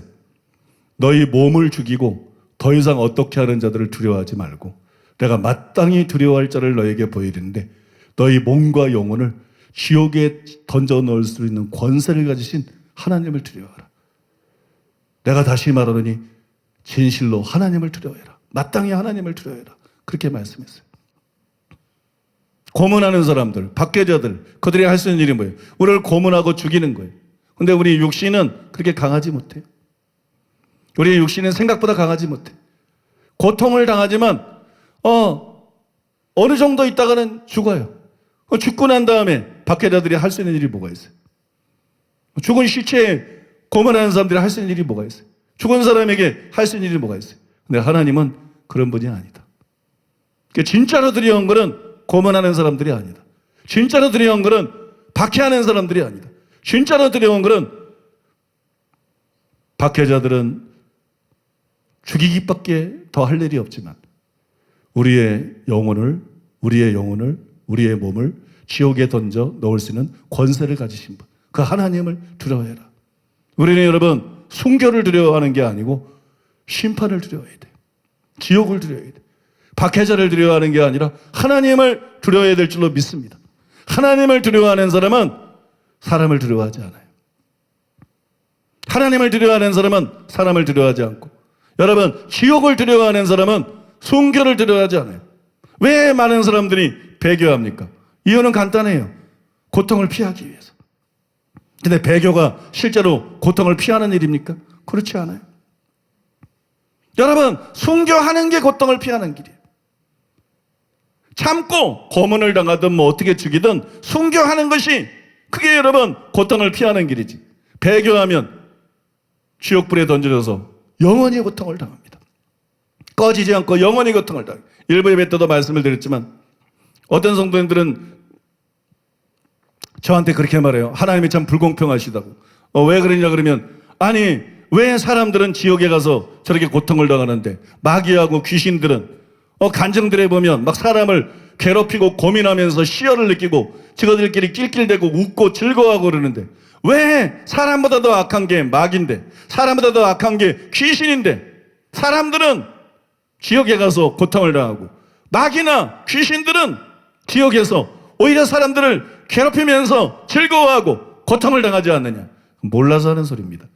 그거는 여러분 심판이 있기 전까지 상황입니다. 심판이 있기 전까지 상황. 지금 한 사람들이 지옥에 가 있죠. 그러나 계시록에서 말하는 불못에 던져진 것은 아니에요. 음부에도 불이 있어요. 불꽃 가운데서 고민해요. 그러나 거기는 불이 있는 곳이지 불못이 아니에요. 불못이 아닙니다. 계시록에 보면 우리가 생각하는 지옥과 다른 불못이 나와요. 여기 심판받고 난 다음에는 보세요. 신보자 심판 받고 난 다음에 전부 불못에 던지잖아요. 예수님도 재림하셔서 적그리스도와 거짓 선지자를 산채로 불못에 던지잖아요. 그 다음에 마귀도 맨 처음에는 무적행위가 됐다가 천년왕국 후에 마귀가 잠깐 풀려났다가 그 다음에 하나님께서 마귀를 결국 어디에 던져요? 불못에 던지잖아요. 심판을 받고 난 다음에 예수님이 재림하시고 난 이후에 심판을 받고 난 다음에 마귀든 귀신이든 여러분 사람이든 멸망받는 사람들이 던져질 것은 불못입니다. 계시록에 나와 있는 불못이에요. 지금 사람들이 죽고 나서 가는 그런 지옥에서는 마귀가 활개칠 수 있어요. 귀신들이 활개치고 사람을 괴롭힐 수 있어요. 그러나 여러분 이거는 마귀와 그 사자들을 위해 예비된 진짜 지옥이에요. 영원한 지옥이에요. 그 불못은. 거기는 여러분 마귀도 못 견딥니다. 거기는 귀신들도 못 견딥니다. 여러분 그 불못 속에 마귀가 던져지면 그 불못 속에 귀신들이 던져지면 본인도 고통스러워서 견딜 수가 없어요. 무슨 남을 괴롭히고 뭐 즐거워하고 그럴 데가 없어요. 그런데 거기는 마귀와 그 사자들을 위해 예비된 영영한 불에 들어가라 그랬잖아요. 예수님 마태복음 24장에서 마귀와 그 사자들을 위해 예비된 영영한 불에 들어가라. 거기는 마귀와 사자들을 위해 예비된 곳이에요. 마귀와 그 사자들 귀신들은 인간보다 우월한 존재들이죠. 인간보다 능력에 있어서 훨씬 우월한 존재. 그 마귀와 사자들을 형벌하는 장소가 지옥이에요. 근데 그 마귀와 사자들을 따라가기 때문에 인간이 함께 지옥에 가는 거예요. 거기는 인간이 견딜 수 있는 것이 아닙니다. 거기는 인간이 견딜 수 있는 것이 아니고 어떤 고문도 어떤 순교도 지옥의 고통에 비하면 아무것도 아닙니다. 그래서 예수님께서 너희를 지옥에 던져 넣을 수 있는 그 지옥의 영원한 불에 던져 넣을 수 있는 권세를 가지신 하나님을 드려야 고문이 문제가 아니다. 순교가 문제가 아니다. 네가 진짜로 들어야 될 것은 하나님이다. 너희가 진짜로 들어야 될 것은 바로 지옥이다. 여러분 이것을 여러분들이 기억하셔야 돼. 그래서 여러분들이 생각 속에서라도 예수님을 배신할 것은 꿈도 꾸지 말아야 돼. 여러분들이 생각 속에서도 배교할 것은 꿈도 꾸지 말아야 돼. 만약에 박해가 다가온다면 고문을 한다면 누가 나를 죽인다면 나는 무조건 죽겠다. 이런 각오를 가지고 여러분들이 신앙생활을 해야 될 줄로 믿습니다. 여러분 그런 분들 다 되시기를 바랍니다. 그래서 꼭 승리하시고 천국에 가는 여러분 되시기를 바랍니다. 저는 여러분 저 자신에게도 이거를 가끔씩 이렇게 되뇌요. 마음의 준비를 하기 위해서. 인생을 살면서 무슨 일이 있을지 모르니까. 지금 여러분 전부 이 나라가 이상해지고 있잖아요. 김정은이 왜 그렇게 좋을까? 그죠? 천인공노해야 되는데 왜 공부를 사지 않고 왜 저렇게 좋을까? 사상이 잘못된 거예요. 사상이 잘못된 자들이. 북한과 한패거리라고 볼 수밖에 없는 사람들이 이 나라를 장악하고 이 나라 미래가 어떻게 될지 아무도 몰라요. 저 북한은 바로 기독교를 가장 박해하는 것이고 신자들을 가장 잔인하게 박해하는 나라인데 한통속인 사람들이 이 땅에 너무 많아. 한통속인 사람들이 이 땅에 너무 많아요. 그런데도 목사들은 초대교회 목사들부터 비겁해가지고 그죠? 눈치나 보고 있고 제대로 발언도 못하고 있어. 성도 뭐 뺏기는 게 문제입니까 여러분? 우리도 수천의 성도를 잃었어요. 성도 몇 뺏기는 게 문제가 아니에요. 교회에 사활이 걸려있는데 자녀들의 미래가 달려있는데 초대교회 목사들로부터 얼마나 비겁한지. 이게 장사꾼들이지 이게 무슨 목사들인가. 이건 장사꾼들이지 이거 목사 아니에요 이거. 이렇게 비겁한 시대에 여러분 비겁한 자는 절대 천국 못 갑니다. 계시록 21장 8절에 나와 있는 거죠. 거의 두려워하는 자들은 원어에 보면 게 비겁하다 그런 의미도 있어요. 비겁한 자 절대 천국 못 갑니다. 나는 우리 교회 우리나라의 초대교회 목사 중에 천국 못 갈 사람이 너무 많다고 생각하는 사람이에요. 하나님의 말씀이 진짜라면 너무 비겁하다. 한국 교회가 위기에 있는데도 이 나라가 정말 위기인데도 눈치나 보고 있고 비겁하게 아분하고 있고 이런 자들이 무슨 목사인가? 이런 사람들이 여러분 과연 여러분 대환란 때 주님을 위해서 목숨을 내걸 수 있겠습니까? 이런데도 굴복하는 사람들이 대환란 때 목숨을 걸 수 있겠어요? 가짜입니다 여러분. 가짜입니다. 신자들 중에도 가짜가 너무 많아. 목회자들 중에도 가짜가 너무 많고 신자들 중에도 가짜가 너무 많아. 여러분 진짜가 되시기를 바랍니다. 절대로 비겁한 사람 되지 마시기 바랍니다. 절대로 겁쟁이가 되지 마시기 바랍니다. 목숨 내걸고 우리를 위해서 독생자를 희생제물로 내어주신 하나님의 사랑과 은혜를 생각하면서 우리를 위해서 하늘 왕자를 버리고 십자가에서 피 흘려주신 우리가 여러분 고문을 당하면 예수님처럼 당하겠습니까? 우리가 여러분 순교를 당하면 예수님처럼 고통스러운 방법으로 순교를 당하겠습니까? 인류 역사상 가장 잔인한 사형법이 바로 십자가형이라는데 예수님이 우리를 위해 그렇게 죽어주셨는데 우리도 그럴 수밖에 없는 상황이 온다면 당연히 주님을 위해서 목숨을 바치겠다. 믿습니까? 하나님의 사랑, 예수님의 은혜를 생각할 때 당연한 것이고 자기 자신을 위해서도 당연한 거예요. 우리가 어떻게 지옥을 감당하겠습니까? 우리가 어떻게 지옥의 영원한 불을 감당할 수가 있겠습니까? 그러므로 주님 말씀을 기억하시고 마음을 무장하시기 바랍니다. 마음을 무장하고 여러분 일사각오로 주님을 섬기는 끝까지 배신하지 않고 주님을 따라가는 복된 여러분 되시기를 예수님의 이름으로 축복합니다. 우리 들은 말씀 기억하면서 주여 삼창하고 통성으로 기도하겠습니다. 하나님의 은혜를 구하면서 기도하겠습니다. 주여! 주여! 주여! 같이 방언으로 나가겠습니다. 전심으로 방언으로 기도하며 나가겠습니다. 라바리야 카르라카니 여르도네가 스켈레베스켈레 카르라카니노 카르멜라카르멜라카르멜라카르멜라카르멜라카르멜라 주님 우리가 두려워할 분이 누구인지를 기억하게 하여 주옵소서. 정말로 두려워해야 될 분이 누구인지를 잊지 않게 하여 주옵소서.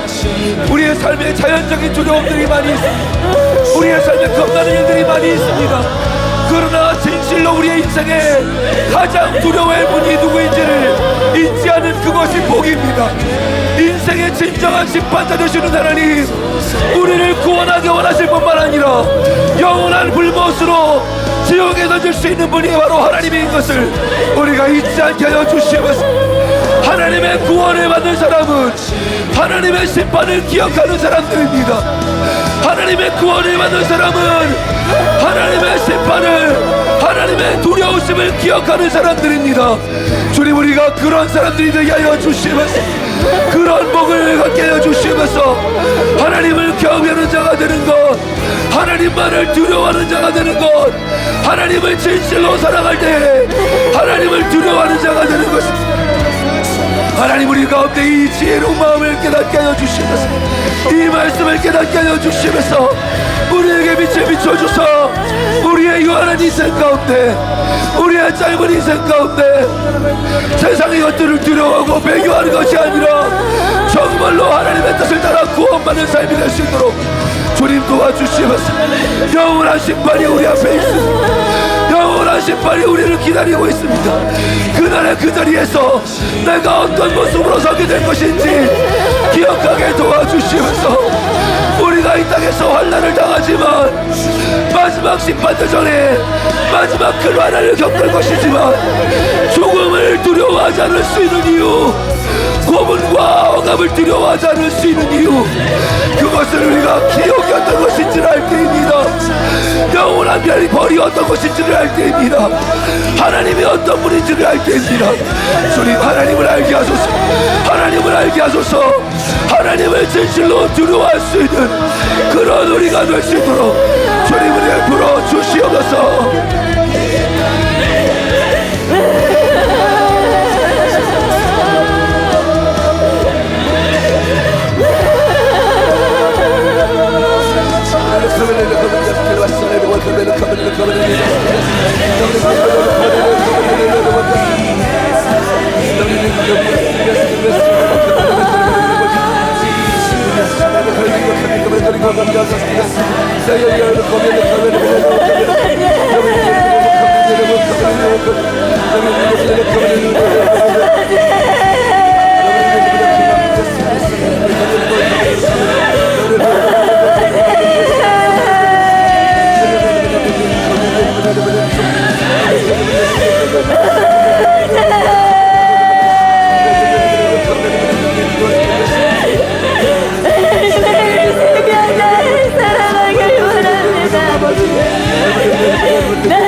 하시는 왜 하나님은 우리를 살리기 위하여 그토록 멈추지 않고 주의 뜻으로 주의 뜻 가운데로 우리를 이끌어 가시는가. 하나님 생각할수록 이해되지 않는 사랑입니다. 두려우신 하나님, 크고 높으신 하나님, 그런데 그 하나님은 우리를 살리기 원하십니까? 우리가 지옥으로 불못으로 떨어지는 것을 원치 않으십니다. 사람이 무엇이길래 하나님은 우리를 생각하십니까? 하나님, 사랑으로 뛰어넘게 하소서. 사랑으로 이겨내게 하소서.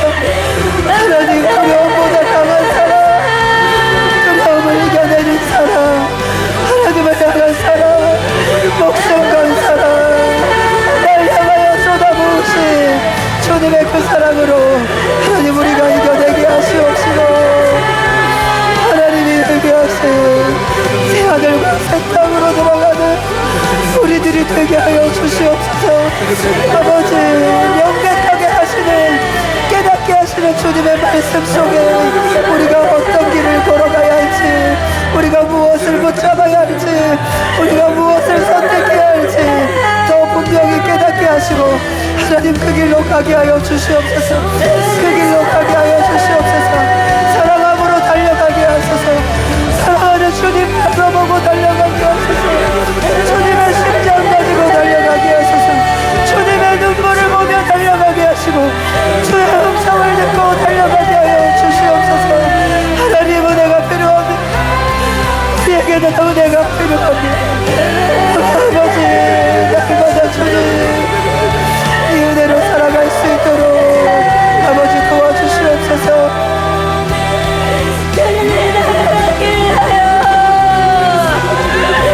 나를 끝까지 포기하지 않으셨습니다. 그는 나를 얻기를 하여 그리고 나그 얻기를 끝까지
죽음에서도 우리를 능히 건져내십니다. 우리가 결단하여야 하는 것, 하나님의 은혜를 구해야 하는 것, 이것을 필사적으로 구하십시오. 하나님의 은혜를 부으십니다. 은혜를 구하십시오.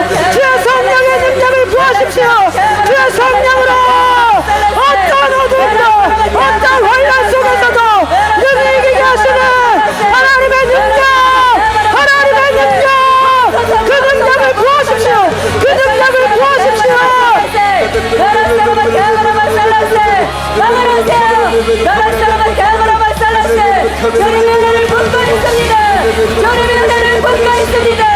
성기의 영을 묻고 있습니다. 하나님의 은혜를 묻고 있습니다. 결코 두렵지 않을 것이다. 결코 두렵지 않을 것이다. 죽음을 능가했사이다. 죽음을 두려워하지 않겠사이다. 하나님의 은혜가 부어지고 있습니다. 모든 것이 쉬었사이다. 모든 것이 쉬었사이다. 죽음을 능가하는 하나님의 은혜, 하나님의 초자연적인 은혜, 사람을 두려워하지 않는 하나님의 은혜가 부어지고 있습니다. 여기 우리의 영혼을 죽이고 하나님 역사하시는 하나님을 두려워하는 은혜로 하나님 역사하소서. 우리는 두려워하지 않을 것입니다. 하나님 역사하소서. 하나님을 두려워하며 하나님 역사하소서. 우리는 죽음도 두려워하지 않소서. 하나님 역사하소서. 수많은 자들이 죽었다. 수많은 자들이 죽었다. 나를 위하여 죽었다. 나를 위하여 목숨을 내주었다. 하나님 역사하소서. 그 죽음에 예수님이 죽은 죽음보다 크겠습니까? 그 죽음에 예수님의 십자가를 진 십자가보다 무겁겠습니까? 결단하세요. 결단하세요. 죽으면 살리라. 죽으면 살리라.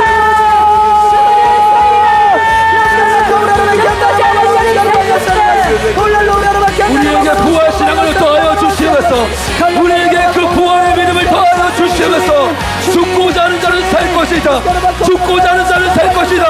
우리가 죽음을 이길 수 있는 것, 불안함을 이길 수 있는 것 무엇입니까? 자연적인 나로는 이길 수 없지만, 자연적인 내 본성으로 이길 수 없지만 주님의 은혜로 가능한 것입니다. 그 은혜를 부으시면서, 그 은혜를 부으시면서 죽음을 이길 수 있는, 죽음을 뛰어넘을 수 있는 그 은혜를 부어주시면서 주의 사랑으로 우리를 덮으셔서 주의 사랑에 압도되게 하소서. 주님을 사랑하는 그 마음이 우리를 집어삼키게 하시면서, 하나님을 사랑하는 그 마음이 우리를 뒤덮게 하여 주시면서 주님을 절심으로 사랑하는 것, 나를 부인하고 나를 잊어버리고 주님만을 사랑하는 그 마음으로 우리가 사로잡힐 수 있도록 은혜를 부으시면서 지금 우리에게 그 은혜를 부으셔서 여러분 결단하셨어요. 나의 마음으로는 할 수 없지만 성경입니다. 받으세요. 받으세요. 모든 것을 뛰어넘는 것입니다. 두려워하지 마세요. 하나님을 두려워하라뇨. 그것이 성경의 영입니다. 모든 것을 뛰어넘을 수 있는 초자연적인 생명입니다. 하나님을 온전히 두려워할수있는 지옥에 가지 않는 하나님과 함께하는 은혜. 아바아버지 역사하소서. 아바아버지 역사하소서. 온전히 하나님만을 두려워하는 은혜. 아버지 역사하소서. 아버지 역사하소서. 아버지 역사하소서. 아버지 역사하소서. 아버지 역사하소서. 아버지 역사하소서. 아버지 역사하소서. 아버지 역사하소서. 아버지 역사하소서. 성령의 영으로 임하소서. 성령의 영으로 임하소서. 받을 자들은 받을지어다. 예수님의 이름으로 받을 자들은 받을지어다. 이 세상을 이기고 하나님 나라를 취하게 하소서. 하나님 영광으로 부자로 임하소서. 부자로 임하소서. 하나님과 더 가까이, 하나님과 더 가까이, 하나님과 하나 되는 영으로 우리를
우리 한 사람 한 사람들에게 하나님 역사하시고 인도하여 주시옵소서.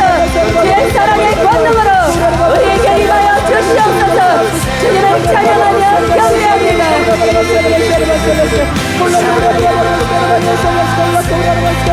주님 우리에게 그 은혜를 부어주시면서 죽기를 각오하고 주님을 따를 수 있는 것, 죽음보다도 우리를 막을 수 없는 그 은혜를 부어주시면서 마지막 때까지 믿음을 지킬 수 있는, 마지막 때까지 주님을 사랑하는 그 마음을 결단코 포기하지 않을 수 있는 그 은혜를 우리에게 지금 부어주시면서 날마다 주님을 더욱더 사랑하기 원하고 날마다 내 자신을 부인하기 원하고 그 시간이 쌓이고 쌓여서 주님만을 원하고 주님만을 바라는 그 한 가지를 추구하는 삶으로 온전히 우리가 나아갈 수 있도록 주님 역사하여 주시면서 그것만이 마지막 때를 살아가는 비결입니다. 그것만이 마지막 환난을 이겨내는 비결입니다. 우리에게 하나님 그 은혜를 부어주시면서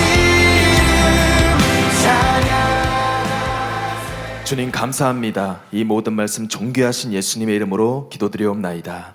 아멘.